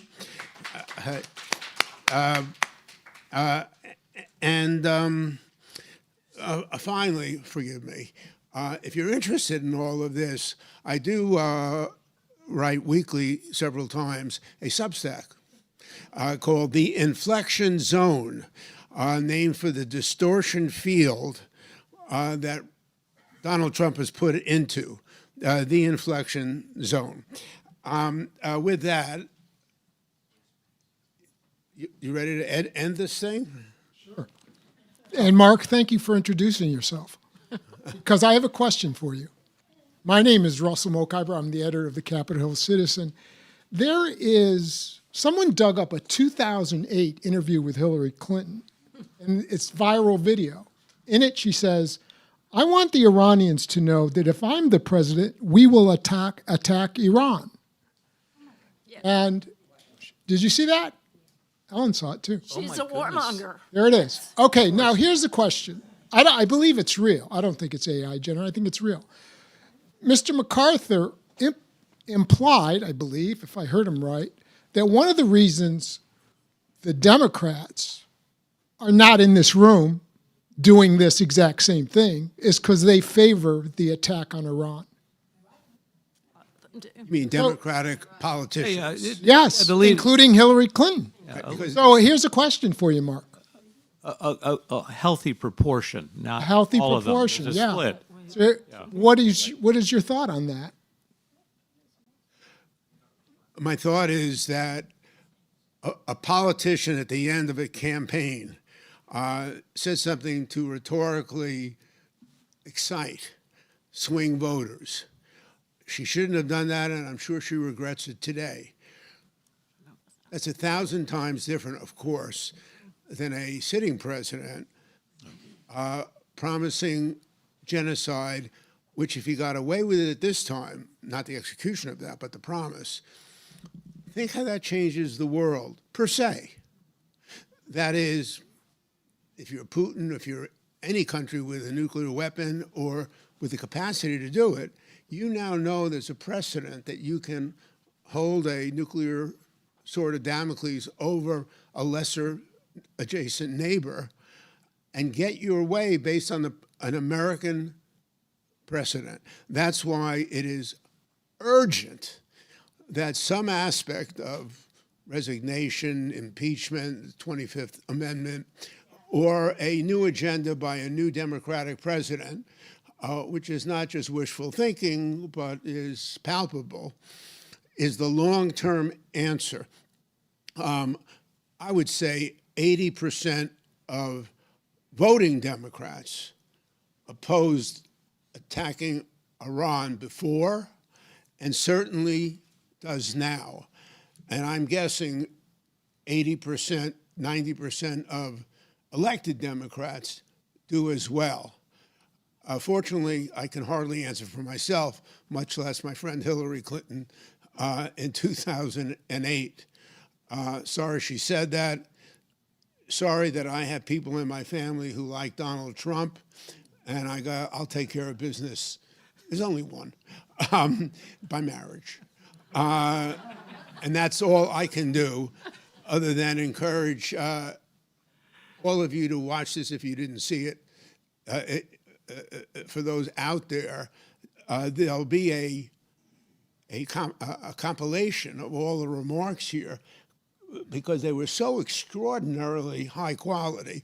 And I really want to thank, finally, Dennis Kucinich and all the other earlier panelists who have stayed through now, which shows your dedication, not to being a showman, but your dedication to substance and getting stuff done.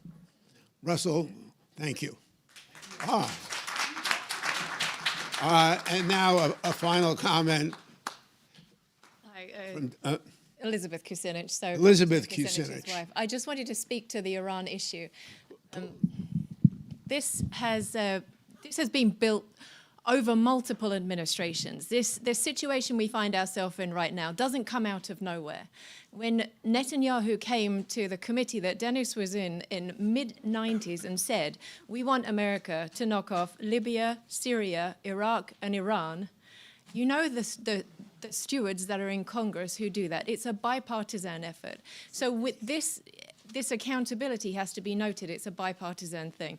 All of the infrastructure, the architecture, all of the things that we've heard about in terms of the languaging, the story, the messaging around whether Iran is good or bad has all been built over multiple administrations. So let's not be partisan in our response. Let's understand that our system really needs people to engage in it and to understand that this is a situation where people on both sides are against the war in Iran and people on both sides are for it. Allow me to thank you for that, but oppose your both sides-ism.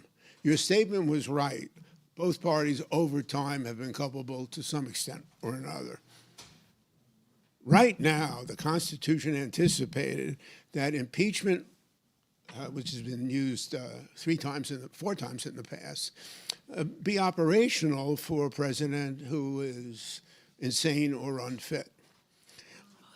It assumed that there would be a functioning majority party and a separation of powers with the president and, of course, with the judicial branch.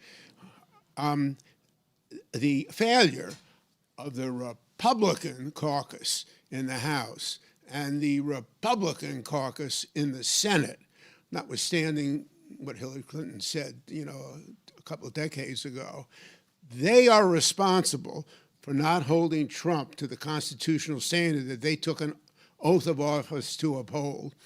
So I understand the kumbaya bipartisanship, and you're right. The way you stop a war because unless by stopping appropriations, and the Democratic Party have nodded but that unless they will fund Republicans, some Republicans side with the people in this room, it's going to be hard to go forward because the Democrats, if you get 49%, the other side gets 100% of the decisions under Trumpism.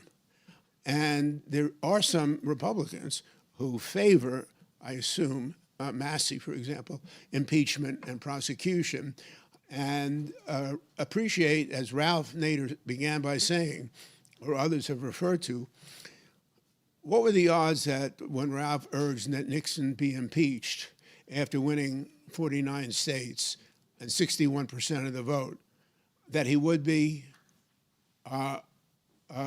within the year if he hadn't withdrawn first? What were the odds 2 months ago that the Congress would vote to require the Justice Department to release the Epstein files? 1%? And then last month, nearly 100% of the United States Congress switched and came to that conclusion. Again, no one's smart enough to be a pessimist, and thank you for the optimists. Dennis, I already acknowledged that you stayed showing your virtues. And thank you all for coming. You have a question on? Yes, sir. Yes. No. This is on the immigration issue. No, I'm going to say no on immigration. Okay, no. Only on because it's not unimportant, but this is on impeachment, eviction, and how to hold him accountable. Okay. Thank you very much. Oh, one more. Is it all right if I speak? I'll be very quick, folks. I'm going to offer just a little bit of hope. My name is Kira Havens, and I work with Citizens Impeachment. That's one of the organizations that Jessica Denson just spoke about. We are new to the scene, and we are organizing citizens Say the by name of the district. organization again? Citizens Impeachment. We are organizing citizens by district, and we have 130 courage candidates, pro-impeachment courage candidates running in the midterms this year. We need your help. Please join us for the pro-impeachment courage candidates. Come talk to me. I would love to connect with you. You're a great organizer. Thank you. So am I, actually, but it formed my conscience.